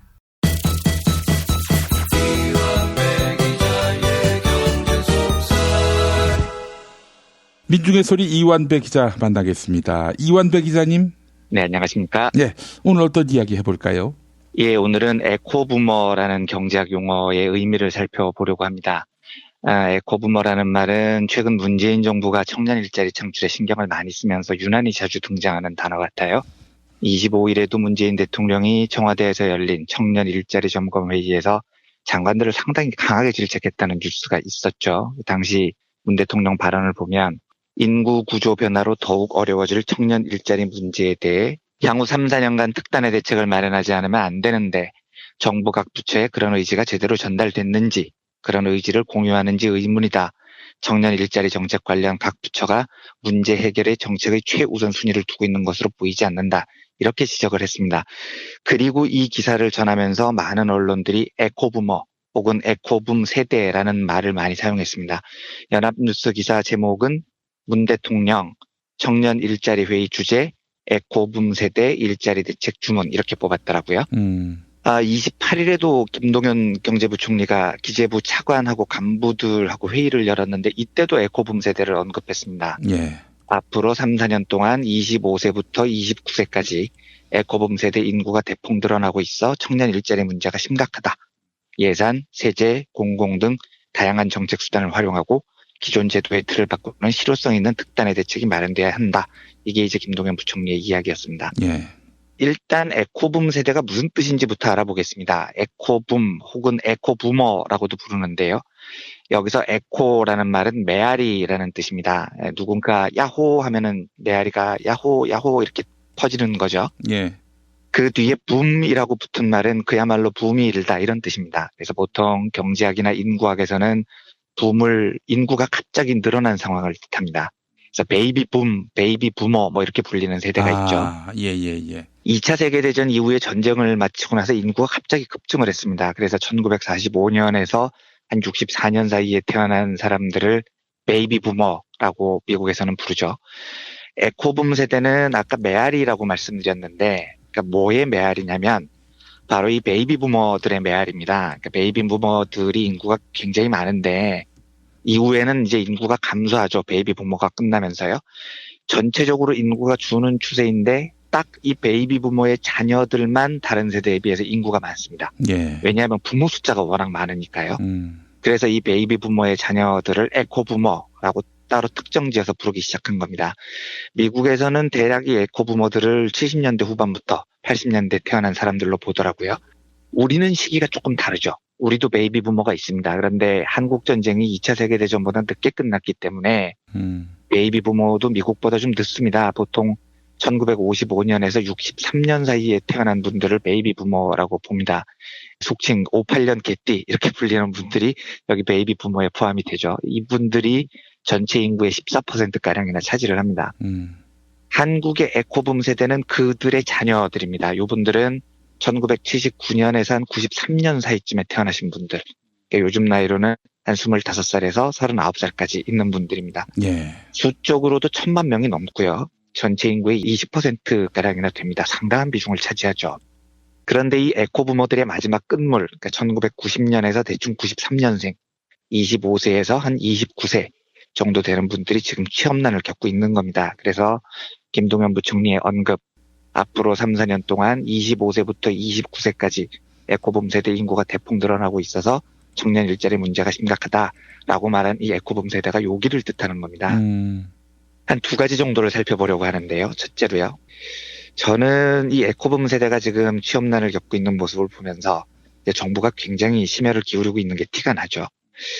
감당해야 될 인구는 많은데 일자리가 없으니까 그런 겁니다. 그런데 이 고심하는 측면을 보면서 제가 가끔 농담처럼 이야기하는 이지저지가 아닌가 하는 의심이 들어요. 그러니까 이래도 지랄 저래도 지랄 이런 생각에 저는 지울 수가 없습니다. 왜냐하면 예. 우리가 지금 얼마나 오랫동안 인구가 감소한다고 걱정을 했습니까? 인구 절벽이라는 말까지 쓰면서 인구가 줄어드니까 나라 경제가 엉망이 될 거라고 오랫동안 우려를 했어요. 특히 인구 절벽에서 걱정하는 바는 인구가 줄면 노동을 할 사람이 줄어든다는 겁니다. 그래서 다양한 출산, 장려 정책도 지금 쓰고 있죠. 그런데 정작 에코붐 세대, 인구가 감소하는 추세 속에서 유난히 인구가 많은 세대가 취업 전선에 뛰어들고 보니까 무슨 일이 생기고 있냐는 겁니다. 노동력이 줄어들어서 걱정이라면서 난리를 쳤는데 정작 늘어난 인구 세대는 사회 전체적으로 취직 자리를 제공을 못 받아서 지금 난리인 거죠. 이제 생각을 해봐야 됩니다. 이게 인구가 정말 줄어야 되겠는가 아니면 늘어야 되겠는가. 에코붐 세대 정도도 감당을 못할 사회인데 왜 인구가 줄어드는 걸 걱정하느냐라는 질문이 생기는 겁니다. 저는 이제 바로 여기에 자본주의의 중요한 속임수, 트릭이 숨어 있다고 생각을 하는 사람인데요. 제가 한번 과거에 말씀드렸지만 인구절벽이라는 개념은 신자유주의 이론가들이 만들어낸 개념이에요.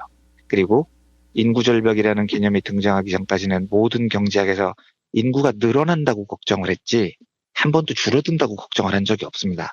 왜냐하면 인구는 언제나 자본주의가 원하는 만큼 오히려 지나치게 더 많이 늘어났거든요. 그러네요. 예, 이게 그 다윈의 진화론에 기반한 추세이기도 한데요. 다윈이 진화론을 밝힌 종의 기원이라는 책에서는 식량이 늘어나면 생물 개체 수도 증가한다라고 확신을 했습니다. 그리고 이 주장은 상식적으로 상당히 일리가 있죠. 먹을 게 증가하니까 개체수도 늘어나는 겁니다. 그리고 실제로 자본주의는 중세 봉건사회에 비해서 비약적인 생산성의 발전을 이뤄냈습니다. 산업혁명 이후에 물건의 생산량이 많아졌죠. 그래서 다윈의 이론에 따라서 사람 숫자도 늘어난 겁니다. 너무 많이 늘어나서 문제였지만요. 그래서 많은 학자들이 인구가 너무 많이 늘어서 오히려 줄여야 된다 이렇게 주장을 했었던 거죠. 그런데 1980년 이후에 신자유주의 시대가 열리면서 경제학자들이 생각했던 자본주의가 완전히 틀어지기 시작한 겁니다. 기업은 돈을 많이 벌어요. 생산성도 높아지죠. 이 기간 동안 자본가들이 그렇게 좋아하는 혁신도 많이 벌어졌습니다. 인터넷 시대도 열리고요. 스마트폰이라는 혁신적인 기기도 들어섰습니다.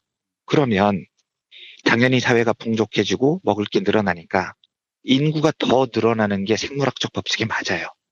그런데 인구가 줄어들기 시작한 겁니다. 왜 이런 일이 벌어졌을까요? 이 질문이 생겨야 됩니다.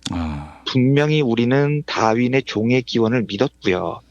먹을 게 늘어나고 세상이 풍요로워지면 개체 수가 증가한다고 확신을 했습니다. 그런데 현실은 인터넷 시대가 열리고 모바일 시대가 열리고 기술은 혁신적으로 발달했는데 인구가 줄어드는 겁니다. 자본주의 주류 경제학은 인구가 늘어나야 경제가 살아나고 생산성이 높아진다고 주장을 하는데 사실 이 주장은 본말이 완전히 뒤집어진 겁니다. 실제로 일본을 대표하는 경제학자 요시카와 히로시라는 사람은요. 작년 말에 인구가 줄어들면 경제가 망할까라는 책을 출간을 했는데 굉장히 흥미로운 연구가 많이 실려 있어요. 그런데 연구를 보면 전후 일본 경제의 추이를 쭉 살펴보면 어떤 경제 지표도 인구 증가율에는 영향을 받지 않습니다. 그러니까 인구가 늘어나야 경제가 좋아진다. 뭐 주류 경제학자들이 요즘 하는 이야기는 다 뻥이라는 거죠. 주류 경제학자들이 인구 증가를 요구하는 이유는 그래야 노동자들의 숫자가 많아지고요. 그래야 노동자들끼리 경쟁이 심해지기 때문입니다. 그래야 노동력을 더 싼 가격에 착취할 수 있고요. 그래야 자본의 축적이 용이해지기 때문이죠. 그러니까 일자리 하나 던져주면 노동자들끼리 치고받는 겁니다. 경쟁하고요. 그래서 자본에 더 충성하게 만듭니다. 그래서 저는 인구가 늘어나야 경제가 살아나고 생산성이 높아지는 게 아니고요. 주어수로가 거꾸로 된 겁니다. 경제가 살아나야 인구가 늘어나는 겁니다. 더 엄밀히 말하면 다윈의 종의 기원에서 주장했던 것처럼 생명체는 본능적으로 먹을 게 많아졌을 때 번식을 많이 해요. 그러니까 좀 살만한 세상이 돼야 인구가 늘어난다는 겁니다. 에코붐 세대 이후에 인구가 왜 줄었느냐. 외형적으로는 자본주의의 생산성도 높아졌고 기술도 발달했는데 먹을 게 늘어났다는 거죠. 왜 인구가 줄어들었느냐. 이건 답이 너무 간단합니다. 신자유주의가 도입되면서 실질적으로 사람들이 먹을 게 늘어나지 않았기 때문입니다. 그러니까 분배가 엉망이었다는 겁니다. 아무리 숫자로 보는 GDP가 좋아져도요. 사람들이 실제 느끼는 체감 경기는 와, 이 상황에서 번식을 했다가는 다 굶어 죽겠다라는 공포에 휩싸이게 됐다는 거죠. 그러니까 지금 우리에게 인구가 줄어들고 있다는 현상의 본질은 먹을 게 줄어들고 있다에 초점을 맞춰야 된다는 겁니다. 그래서 분배 구조를 개선해야 되고요. 백날 인구 절벽이 어떻고 출산 장려가 어떻고 해도 이 문제는 해결되지 않습니다. 생명체의 본능에 따라서요. 충분히 먹고 살 수 있을 것을 공급하면 인구는 다시 늘어나요. 최소한 지금처럼 줄지는 않는다는 거죠. 그래서 저는 단적으로 말씀드리는데 한국은 지금 같은 구조적인 상황을 유지를 하면 구조적인 변화를 궁극적으로 이끌어내지 못하면은요. 인구가 늘어나도 그 늘어난 인구를 감당할 능력이 없는 나라예요. 지금 상태라면 인구가 늘어나면 안 되는 나라입니다. 인구가 늘어나면 경제가 발전한 천만의 말씀입니다. GDP 숫자는 좋아지겠죠. 노동자가 남아 넘쳐서 싼 가격에 노동력을 팔면 기업은 돈을 많이 벌 테니까요. 그런데 그런 세상에서 아이를 낳고 싶겠습니까? 누가요? 내 자식들이 GDP 숫자 높이는 도구가 아니잖아요. 저는 최소한 그렇게 못하겠습니다. 지금 에코붐 세대도 감당을 못하는 한국 사회가 앞으로 인구가 늘어나면 그걸 어떻게 감당하겠다는 겁니까? 한 가지만 더 살펴보고 마무리하겠습니다. 앞에서 말씀드린 건 이제 좀 장기적인 이야기고요. 단기적으로는 당연히 지금 현 정부가 추진하는 에코붐 세대의 취업난을 해소하는 일이 굉장히 중요합니다. 그래서 저는 기성세대가 지금의 이 에코부머들에게 조금 더 특별한 관심을 가져야 한다고 믿습니다. 이 에코부머가 어떻게 성장하느냐에 따라서 조금 과장해서 말씀드리면 대한민국의 미래가 바뀔지도 모른다는 의무감이 있어요. 그래서 저는 이제 가끔 청년단체에서 강연 요청 같은 게 오면 웬만하면 앞에 일정이 있어도 그 앞에 일정을 조정하면서까지 청년들 강연은 꼭 나가려고 합니다. 그게 제 기성세대 의무라고 생각을 합니다. 왜 에코부모 세대에 대한 기성세대의 배려가 중요하냐면 지금 에코부모들이라고 불리는 세대가 사실은 이념적으로 굉장히 위험한 처지에 놓여 있습니다. 이 세대가 대략 80년대 후반부터 90년대 후반까지 태어난 세대인데 유년기가 너무 어려웠던 세대들입니다. IMF를 겪은 세대에 어렸을 때부터요. 그리고 유년기부터 철저히 신자유주의적인 경쟁사회에 노출이 됐습니다. 이 청년들이 교육부 이름이 교육인적자원부로 바뀌었을 때 처음으로 교육을 받은 분들이에요. 그러니까 1998년에 교육부가 교육인적자원부로 개칭을 하는데 인적자원이라는 말은 사람이 곧 자원이라는 사상을 기반으로 합니다. 그냥 밀가루 같은 자원이라는 거죠. 전형적인 신자유주의의 사상입니다. 근데 이게 IMF 때 한국에 도입되면서 우리 교육 현장부터 사람을 길러내는 게 아니고요. 자원을 길러내기 시작한 겁니다. 이분들이 지금 첫 세대예요. 지금까지도 그 철학이 상당 기간 이어져 왔었죠. 지금 우리 아이들 교육받는 모습을 한번 보십시오. 그게 교육입니까? 사람을 키우는 게 아니잖아요. 취직 대비 훈련시키는 거죠. 더 나은 일자리를 얻기 위한 취업교육 같은 겁니다. 아니 뭔 놈의 취업교육을 3살 때부터 받는 나라가 세상에 어디 있습니까? 영어 조기 교육을 3살 때부터 시키는 나라가 어디 있냐고요. 그러니까 에코부모들은 사람을 자원으로 보는 이 교육 방식이 처음 우리나라에 도입됐을 때 이걸 첫 경험한 세대들이고요. 그건 엄밀히 말하면 기성세대의 책임입니다. 에코부모 세대는 제 개인적인 생각으로 신자유주의 시각에 덮친 희생자들, 최초의 희생자들 같은 분들이에요. 그런데 그 희생자들을 그냥 방치하면 어떤 일이 벌어질까요? 이분들이 10년 뒤에 사회에 주력이 될 텐데 이대로 가면 한국 사회가 끔찍해질 겁니다. 연대, 협동 이런 가치가 완전히 붕괴될 겁니다. 그런데 그게 그분들 책임이냐? 냉정하게 말하면 아니에요. 우리가 그렇게 가르친 겁니다. 기성세대가요. 평생을 남을 짓밟아야 너희들은 살 수 있어. 라고 우리가 그분들에게 강요를 한 거죠. 그게 빚인 겁니다. 이제 그 빚을 갚아야 되는 겁니다. 누가 갚아야 되느냐면 저는 기성세대가 갚아야 한다고 믿는 쪽입니다. 이 빚을 제대로 갚지 않으면 이분들이 나중에 사회에 주력이 됐을 때 연대, 협동 따위는 개나 줘버리고 나는 내 살 길만 찾겠어. 나는 그렇게 교육받았어. 남을 짓밟으라고. 우리는 그런 세상이 옳다고 생각해. 라고 주장을 해도 기성세대가 뭐라고 반발할 겁니까? 그렇게 잘하라고 우리가 키웠는데요. 그래서 저는 에코붐 세대의 취업난 이 문제를 해결하기 위해서 기성세대가 연대의 손길을 내밀어야 한다고 믿습니다. 정부 예산을 써서 청년 일자리를 늘린다 이러면 야 포퓰리즘이다 세금 낭비다 이런 소리 해서는 안 된다는 겁니다. 청년들이 일자리를 늘려주는 건 당연히 지금 기성세대가 나눠줘야 되는 짐이라고 저는 믿어요. 그리고 이제 그 에코부모들에게 이야기를 해주는 거죠. 좋은 세상을 물려주지 못해서 미안하다고요. 너희를 오랫동안 경쟁사회에 내몰아서 미안해. 너희를 자원 취급해서 미안해. 그런데 함께 연대의 복원을 통해서 좋은 세상을 만들어가자. 지금 너희들이 힘들면 이야기해. 우리가 도와줄게. 우리 함께 지금 이 세상이 잘못됐다는 걸 인정하고 바꿔나가자. 이렇게 먼저 손을 내밀어야 됩니다. 그러니까 아프니까 청춘이다 이런 헛소리 좀 하지 말고요. 아프면 환자지 그게 왜 청춘입니까? 청춘 보고 아픈 게 당연하다고 말해서는 안 됩니다. 아프면 치료를 받도록 기성세대가 도와야 된다는 겁니다. 정부가 에코붐 세대 취업난 해소를 위해서 많은 고심을 하고 있는 것 같은데 정말로 잘 해주기를 기원합니다. 저는 그게 에코붐 세대를 사상 초유의 신자유주의 경쟁으로 내몰았던 우리 기성세대가 져야 될 책임이라고 믿습니다.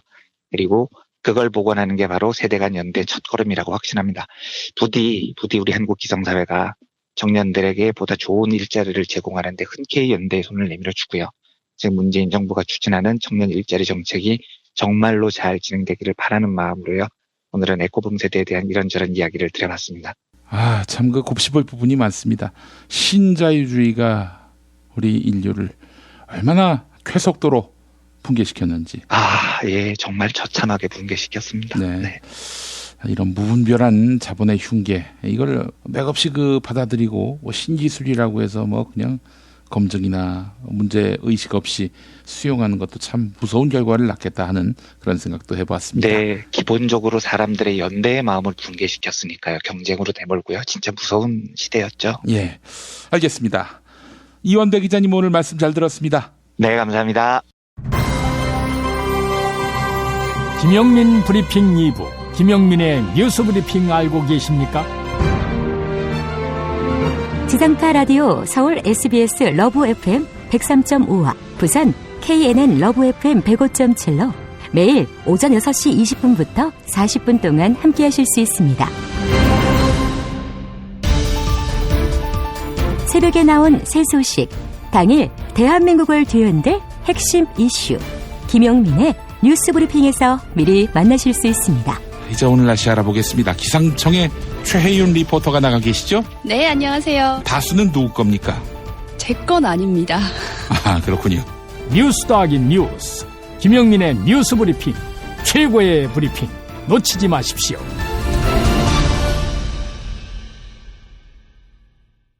도올 김용옥 선생의 마가복음 강해로 여러분을 초대합니다. 이 마가복음이라는 게 대단히 중요합니다. 왜냐하면 복음서의 원형이기 때문에. 원형. 매주 일요일 아침 11시 서울 서대문구 충정로 20 서울 지하철 충정로역 9번 출구 앞에 있는 벙커원에서 도울과 만나세요. 율법을 믿으시겠다고? 신약이 율법의 완성이라고? 얼어빠질 그따위 기독교 내 입 앞에서 제발 입도 뻥끗 터지지 말아요. 그런 소리는. 벙커원 교회 일요일 예배를 겸하는 이 자리. 도울이 진리와 생명이었던 예수를 원형 그대로 복원합니다. 그 십자가를 과감하게 걸머지고 돌아가신 예수를 말하지 아니하고 믿으면 너는 금방 축복받을 일만 남았다. 이게 한국 목사들 99%의 거짓말 설교예요. 도울의 마가복음 설교는 따로 녹화 녹음되지 않으며 현장에서만 만나실 수 있습니다.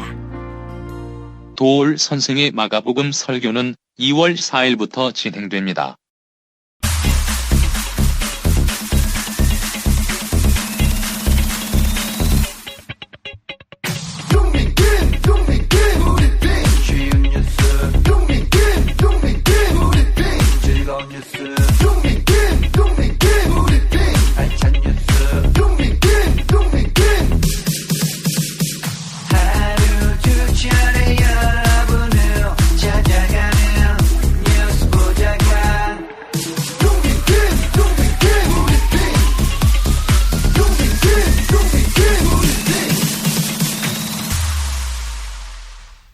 이제 금요일 방송분 함께 하시겠습니다.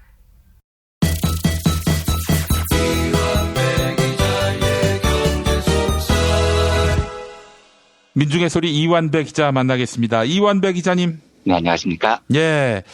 자, 한 주간의 마지막 금요일입니다. 네. 이제 아마 이 녹음 마치시고 한잔하러 가실 텐데.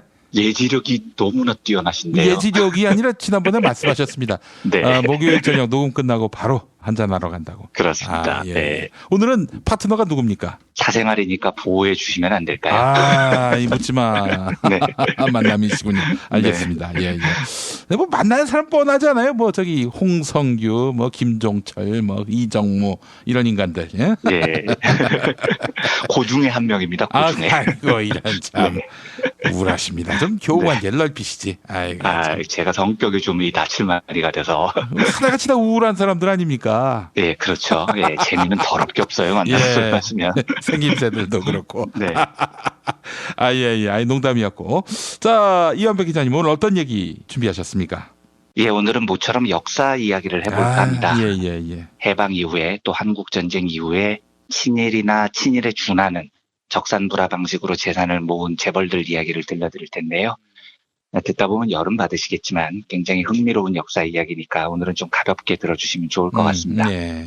제가 이 이야기를 해봐야겠다고 생각을 한 계기는 화요일에 정상근 기자님이 그 김의겸 신임 청와대 대변인 이야기를 하면서 김무성 자유한국당 의원 아버지가 친일파였다라는 보도를 김의겸 과거 기자 때 보도했다 이 얘기를 전해주시더라고요. 우리 아버지가 친일파였는데 도와준 게 있습니까? 갑자기 너무 실감나니까 방송이 뚝 끊겼습니다. 예. 그래서 추억의 그 이름, 김용주 전남방직 회장이죠. 김무성 의원의 아버지입니다. 그 이름을 듣고 갑자기 추억이 새록새록 돋아서 주말도 된 김에 이야기를 한번 해볼까 하는 생각이 들었습니다. 우선 말이 나온 김에 재벌은 아니지만 김무성 의원의 아버지 김용주 전남방직회장 이야기를 먼저 해보겠습니다. 예. 2013년 당시에 김의겸 기자가 썼던 기사에는 김무성의 부친인 김용주는 일제 때 경북도회 의원을 지냈고 조선 임전부국당 간부로서 황군에게 위문 편지를 보내자는 운동을 펼쳤다. 해방 뒤에는 재빠르게 적산인 전방, 옛 전남방직을 불합하다 큰 돈을 벌었다. 이렇게 보도를 했어요. 여기에 대해서 김무성이 반론 보도를 신청을 했고요. 소송을 냈습니다. 소송의 요지는 우리 아버지는 야학도 설립했고 조선인 편에선 애국자다, 친일인 인사가 아니다 이렇게 주장을 했고요. 그 반론의 핵심이 우리 아버지는 친일 인명사전에 등재돼 있지 않다. 그러니까 친일이 아니다 이런 반론을 펼쳤습니다. 근데 실제로 한때에는 그런 오해가 있었어요. 김용주 이름이 친일 인명사전에 올라있다라는 잘못된 소문이 있었습니다. 김무성의 반론은 뭐냐면 그 김용주는 우리 아버지가 아니다라는 거죠. 동명이인이다였다는 겁니다. 근데 그 주장은 김무성 주장이 맞아요. 김용주라는 이름이 친일 인명사전에 모두 3명이 등재돼 있는데 이 3명 다 김무성의 아버지는 아닙니다. 동명이인이에요. 문제는 이 논쟁을 지켜보던 민족문제연구소, 그러니까 친일 인명사전을 편찬하는 곳이죠. 2015년에 다시 조사를 합니다. 그래서 이렇게 얘기해요. 맞다. 김무성 아버지는 친일 인명사전에 등재돼 있지 않다. 그런데 우리가 검토를 해보니까 김용주의 친일 행적이 너무나 심각해서 충분히 친일 인명사전에 등재될 만하다. 등재 기준에 부합한다. 이렇게 발표를 합니다. 그리고 민족문제연구소는 앞으로 개정판을 낼 때 김용주는 수록 대상이 될 게 확실하다. 이렇게 선언을 해요. 김무성 씨가 여기서 엿댄 거죠. 그러니까 김무성 씨의 반론은 아버지는 친일 인명사전에 등재 안 됐으니까 친일이 아니다. 이런 주장이었는데 정작 민족문제연구소는 네, 다음 개정판 때 넣어드릴게요. 뭐 이렇게 나온 겁니다. 아니, 그 김무성 씨가 언제부터 이렇게 친일 인명사전의 그런 위상에 대해서 관심을 가졌다고? 아이고, 그러니까요. 참. 예. 아무튼 굉장히 경사났습니다. 김무성 씨는 이때. 예, 축하드릴 일이죠. 다음 개정판 때 아버지 이름이 아마 등재될 겁니다. 이제 김무성이 김의겸 기자와 한겨레를 상대로 소송을 냈는데 그게 민사소송이었어요. 근데 그 김의겸 당시 기자는 칼럼을 통해서 나를 고소해라 검찰에 이렇게 맞섰습니다. 그러니까 김의겸 기자 칼럼에 어떤 내용이 나오냐면 왜 몇 년씩 질질 끄는 민사소송을 하냐. 검찰 수사로 깔끔하게 결판 내자 이렇게 제안을 합니다. 그만큼 자신이 있었다는 거죠. 그런데 김무성이 택한 건 민사소송이었어요. 이 소송이 1년 가까이 이어졌는데 결과는 당연히 한겨레와 김의겸 기자의 압승으로 끝납니다. 김무성이 참패를 하죠. 예. 1억 원 손배소를 냈는데 당연히 채택 안 됐고요. 예. 재판부는 반론 보도문조차도 실어줄 필요가 없다라는 판결을 냅니다. 반론 보도문조차. 네. 그러니까 반론 보도문은 뭐냐면은 정정 보도와는 다르게 상대편이 이런 의견을 보내왔다라고 그냥 하나 실어주는 건데 그거조차도 할 필요가 없다라는 얘기 아닙니까? 가장 낮은 수준의 반론조차도 실어줄 필요가 없었다는 거예요. 그리고 김무성이 항소를 합니다. 하다가 결국은 나중에 취하해요. 이게 왜냐면 해봐야 자기한테 유리할 게 없죠. 이게 시끄러워지는질수록요. 네. 항소가 아니라 그보다 더한 걸 가도 저는 김무성이 못 이겼을 거라고 봅니다. 제가 법은 잘 모르지만 경제기자로서 상식이 있습니다. 적어도 김무성의 아버지는 일본 놈들이 남기고 한 재산을 불화받아서 전남방직을 차렸습니다. 그리고 이 적산이라고 하는데 적산을 불화받은 자들 중에 민족주의자나 애국자는 거의 없습니다. 그렇죠. 한 명도 없다고 해도 과언이 아니에요. 그러니까 적산으로 재산 불린 자들은 대부분 친일파였다라고 봐도 무방합니다. 그러니까 김무성이 소송을 백날 해봐야 못 이기는 거죠. 이 소송은요. 적산 불화로 오늘날 제일 성공한 재벌이 SK그룹입니다. 그 SK그룹 창업주가 최종건이라는 사람인데요. 2003년에 SK그룹이 창립 50주년을 맞아서 최종건 평전을 냅니다. 그 평전 제목이 공격 경영으로 정면 승부하라라는 책이었는데요. 여기에 보면 이런 대목이 있습니다. 해방 직후 청년 최종건은 선경 치안대를 조직해 선경 직물의 일본인 간부들이 무사히 일본에 돌아가도록 도왔다. 이렇게 적혀 있어요. 근데 저는 이걸 보고 이게 얼마나 이게 병딱 같은 짓이냐면 SK 딴에는 저걸 자랑이라고 적은 모양인데요.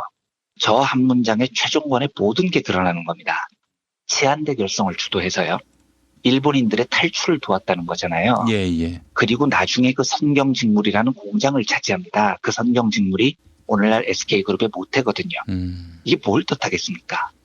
대놓고 친일파 짓을 하고 다녔다는 겁니다. 예. 이게 이제 나중에 10년 뒤에 SK 60년사라는 게 발간되는데 10년 뒤에 지들이 생각을 해보니까 이게 아무리 생각해도 쪽팔렸던 거예요. 그래서 요 대목을 살짝 수정을 합니다. 네, 어떻게 수정을 하냐면 예. 최종건은 광복 후의 혼란 속에서 선경 치안대를 조직해 공장 보호에 앞장섰다. 이렇게 수정을 합니다. 그러니까 일본인 탈출을 도왔다라는 대목이 빠지죠. 그런데 늦었어요.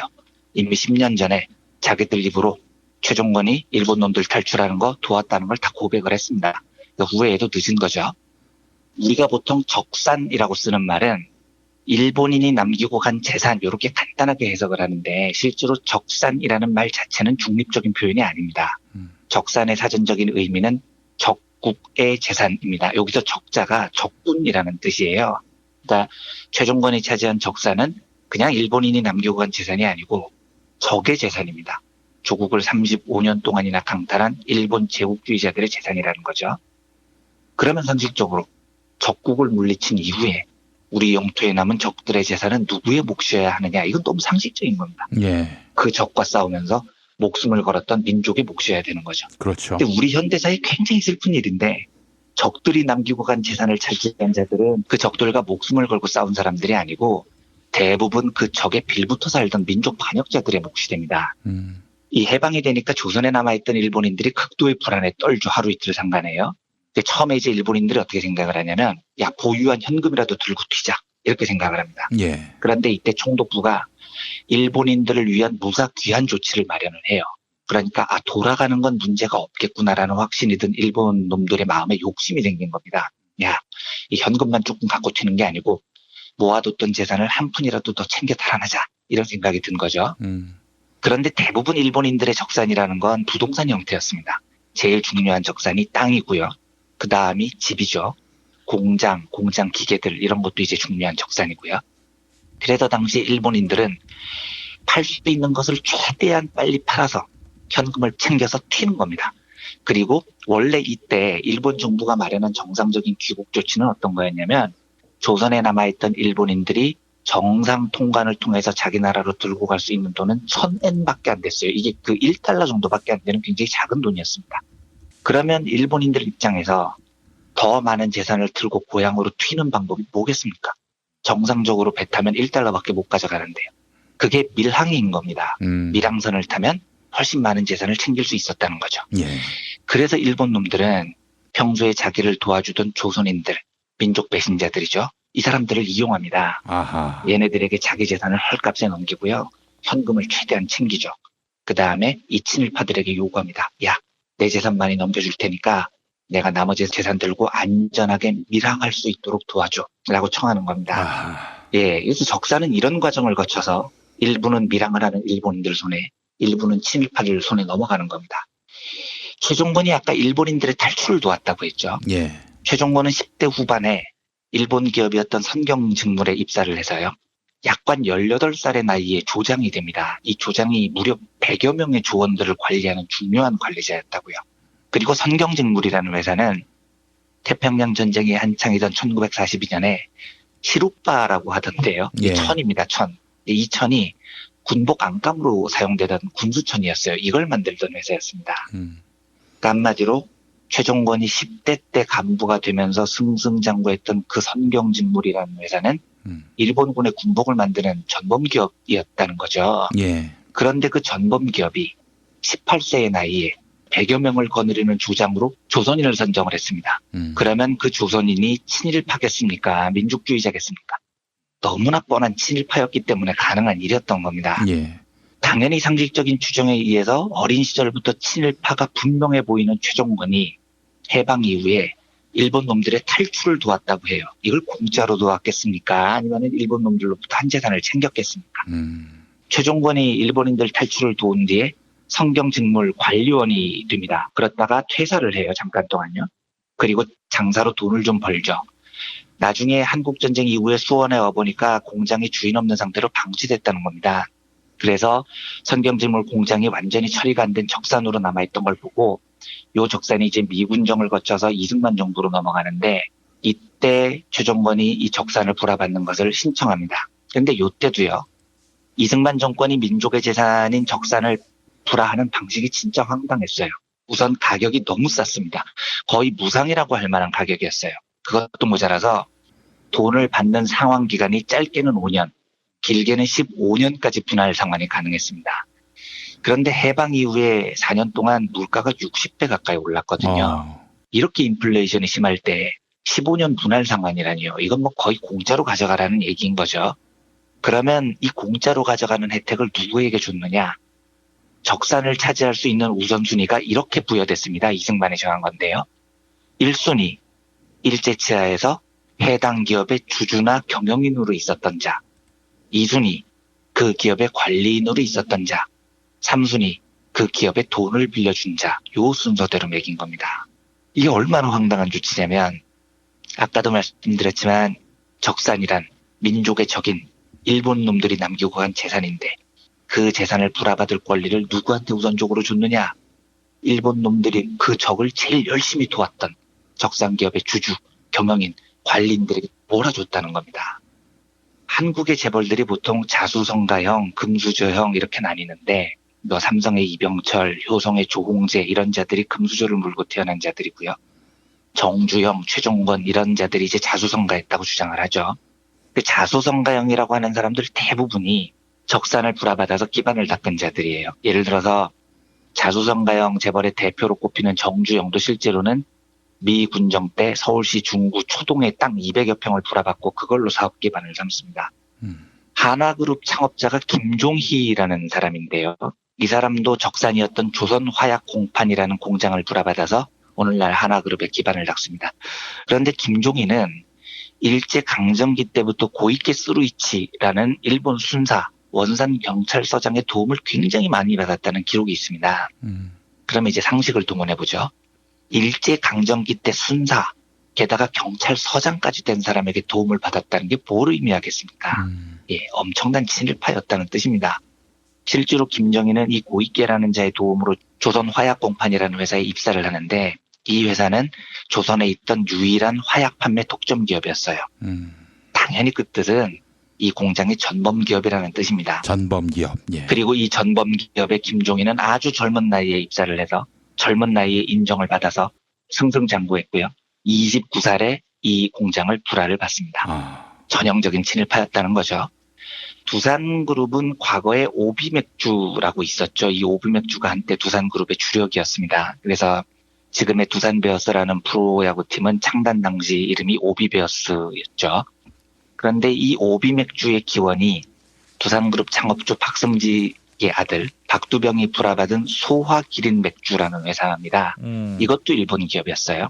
그리고 박두병은 소화기린맥주의 관리인으로 일했고 창업주 박승직은 심지어 이 회사의 주주이기도 했습니다. 박승직은 친일인명사전에 이름이 올라 있습니다. 이 사람 친일 행적이 대단해요.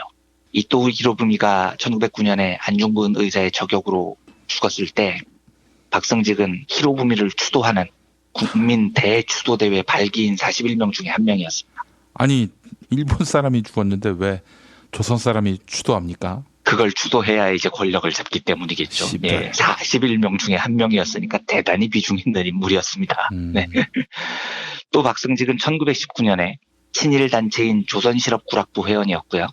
이 구락부는 원래 설립 목적 자체가 일선융화라는 거였습니다. 박승직은 1941년에 해군 국방 헌금으로 당시로는 엄청난 거금이었던 1만 원을 헌납했고요. 1943년에도 2차례에 걸쳐서 국방 헌금을 바쳤습니다. 참 정말로 일본을 위해서 열심히 부지런히 다양한 활동을 펼친 인물이었죠. 이병철도 금수저를 물고 태어났지만 이 사람도 적산으로 큰 이득을 받습니다. 일단 이병철은 그 1951년에 문해이 양조장이라는 적산을 불화받아서 재산을 불린 기록이 있고요. 영화 암살을 보신 분들은 그 영화의 미쓰고시 백화점 경성점이라는 곳이 배경이 되는 장면을 기억하실 겁니다. 예. 네, 근데 이 미쓰고시 백화점이 일제강점기 조선에서 모던걸, 모던보이 뭐 이런 게 유행을 했었거든요. 그 백화점이 모던걸, 모던보이의 상징 같은 신문물의 상징 같은 곳이었어요. 예. 그런데 이 백화점이 해방 이후에 한국전쟁 당시에는 미군 PX로 사용이 되다가 1962년에 동방생명이라는 회사에 불화가 됩니다. 그리고 바로 다음에 이 동방생명이 삼성에 인수가 되죠. 지금 이 삼성생명인 겁니다. 그래서 미쓰고시가 삼성의 몫이 되는 거죠. 요 백화점이 오늘날 신세계의 뿌리가 됩니다. 근데 진짜 웃긴 건 뭐냐면 신세계가 이 사실을 모르고 있을 리가 없잖아요. 미쓰고시가 일본 백화점이었고 그게 적산불화를 통해서 신세계가 됐다는 사실을 당연히 알겠죠. 그럼 저 같으면 쪽팔려서라도 그걸 감추려고 하겠어요. 근데 사실 감출 수는 없습니다. 너무 유명한 사실이니까요. 하지만 아무리 잘 알려진 사실이더라도 내가 나서서 우리 백화점에 뿌리는 일본 백화점이고 우린 그걸 적산불화받았다. 이렇게 자랑할 일은 절대 아니죠, 사실.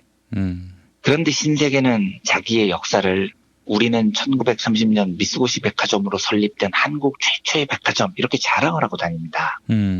이것 때문에 신세계가 유통업계에서 엄청 놀림거리가 된 적이 있어요. 예. 우리나라 유통업계에서는 백화점의 기원을 미쓰고시로 보지 않거든요. 일본 백화점을 어떻게 우리의 뿌리로 보겠습니까? 그래서 우리 유통업계에서 보는 백화점의 기원은 1932년에 종각사거리에 세워진 화신백화점입니다. 예. 그런데 신세계는 그러거나 말거나 자기의 뿌리가 일본 적산이거나 말거나 그냥 미쓰고시 백화점이 자기의 조상이라고 막 자랑을 하고 다녀요. 그러니까 진짜 희한한 멘탈을 가진 애들인 겁니다, 얘네들은요. 예, 뭐 길어졌으니까 오늘은 이 정도로 한국을 대표하는 적사불화 기업들을 살펴봤습니다. 재벌들은 자기 조상이 한 행위를 자수성가라고 주장할지 모르겠는데요. 상식의 눈을 가지고 보면 아무리 생각해도 그건 자수성가가 아니죠. 민족 모두의 재산을 친일파들과 이승만이 짜고 찬탈을 한 겁니다. 그런데 아직도 친일 정사는 제대로 이루어지지 않았죠. 김무성 같은 자들은 아버지가 애국자다 이런 헛소리를 하고 다니고 있습니다. 이 기사를 정리를 해보면서 아직도 바로잡아야 할 민족적 과제가 많이 남아있다는 생각이 들었습니다. 적산 얘기가 나오는데요. 서울 명동 쪽에 가보면 영락교회라고 있습니다. 한때는 한국 개신교를 상징하는 교회죠. 이 교회가 원래 이제 일본 종교인 천리교 교당이었는데. 그래요? 예. 그런데 이제 이 교당이 일본이 패망하면서 적산이 됐는데 이거를 1945년 겨울쯤 월남한 한경직 목사한테 이제 불화합니다. 그게 이제 배단위 교회가 되고 오늘의 영락교회가 됐는데요. 자, 그런데 우리 한경직 목사님이 어떤 분이냐? 네. 친일파입니다. 신사참배했었고요. 그건 본인이 인정했던 바고. 그리고 이제 사실은 이제 월남에서 배단위 전도교회 그리고 오늘의 영락교회 이 교회는 월남한 사람들이 모여서 하나의 군집을 이뤄서 성장한 교회인데 이 교회 청년부 출신들이 바로 제주도 가서 제주도민을 학살하고 이렇게 깡패짓을 했던 사북 청년회입니다. 네. 예, 예. 그리고 한경직 목사는 그 이후에 뭐 아시겠습니다만은 6.3 당시에 처음에는 박정희 권력을 비판하는 듯 하다가 나중에는 뭐 비판의 목소리를 완전히 감췄고요. 그리고 뭐 유신 예언 때도 직소리도 안 했고 막 반발하던 그 청년들을 혼을 줄을 내고 그리고 또 이제 기억하시겠습니다만 1980년 전두환이가 광주에서 시민들을 학살한 뒤 석 달도 안 지나서 전두환에게 축복 기도를 했던 아이고 그런 참 하여튼 역사의 고비고비마다 나쁜 쪽 편에 섰던 목사였습니다. 영락교회가 한때 우리나라에서 제일 큰 교회라고 불렸었던 그렇죠. 것이죠. 사실은 60년대만 해도 제일 큰 교회였어요. 수천 명이 다니던 교회였고 조용기 씨가 그 교회에 가서 내가 이거보다 더 큰 교회를 만들 것이다. 이렇게. 그래서 여의도 순복음을 차리시고. 네. 그렇습니다. 예. 뭐 사실 적산받았던 교회가 한두 군데가 아니고요. 제가 속해 있는 한국기독교장로회의 신학교 한신대도 실은 이제 서울 동자동에 있는 적산을 불화받은 건데 한신대를 만들다시피 한 분이 이제 김재준 목사인데 그 목사님이 이제 민주화 시기에는 굉장히 훌륭한 역할을 많이 하셨지만은 그런데 이제 일제강점기 때는 또 이제 신사참배도 하시고 그랬던 역사가 있었습니다. 일제의 그림자가 너무나 곳곳에 진하게 드리워져 있네요. 네, 정말. 그렇습니다. 친일을 했던 재벌들만이 아니라 친일을 했던 교회도 적산으로서 또 은덕을 입었네요. 보니까. 네, 예. 네. 알겠습니다. 이완배 기자님 오늘 말씀 잘 들었습니다. 네, 감사합니다.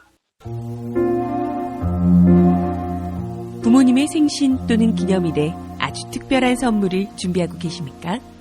부모님의 소중한 일생을 되돌아볼 수 있는 기억의 책을 선물해보세요. 부모님의 어린 시절부터 젊은 시절 그리고 노년에 이르기까지 그 누구보다 치열하게 살아온 삶의 여정을 한눈에 모아볼 수 있도록 최고 100장까지 들어가는 사진첩과 더불어 기자들이 직접 인터뷰를 통해 작성하는 생애사까지 더해져 오직 부모님만을 주인공으로 하는 세상에 다시 없을 고품격 기억의 책을 10년 노하우로 특별 제작해드립니다.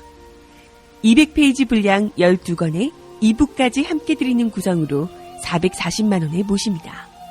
한평생 가족을 위해, 자녀를 위해 헌신해 오신 부모님. 아주 오래 기억에 남을 뜻깊은 선물. 지금 신청해 보시죠. 평범한 사람들의 아주 특별한 기록. 기억의 책 만민보. 문의전화 1877-1419 1877-1419 민중의 소리.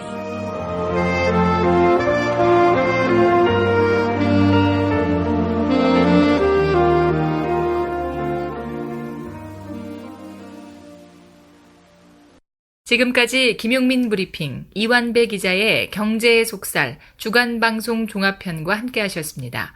이완배 기자의 경제의 속살은 매일 아침 업데이트되는 김용민 브리핑을 통해 가장 먼저 들으실 수 있습니다. 이상으로 종합편을 모두 마칩니다. 애청해주신 여러분 감사합니다. 김용민 브리핑과 함께한 시간 어떠셨어요? 다음 시간에도 보다 바르고 알차며 즐거운 정보로 여러분을 찾아가겠습니다. 팟캐스트 포털 팟빵에서 다운로드하기, 구독하기, 별점 주기, 댓글 달기로 응원해주세요. 잊지 마세요. 다운로드하기, 구독하기, 별점 주기, 댓글 달기.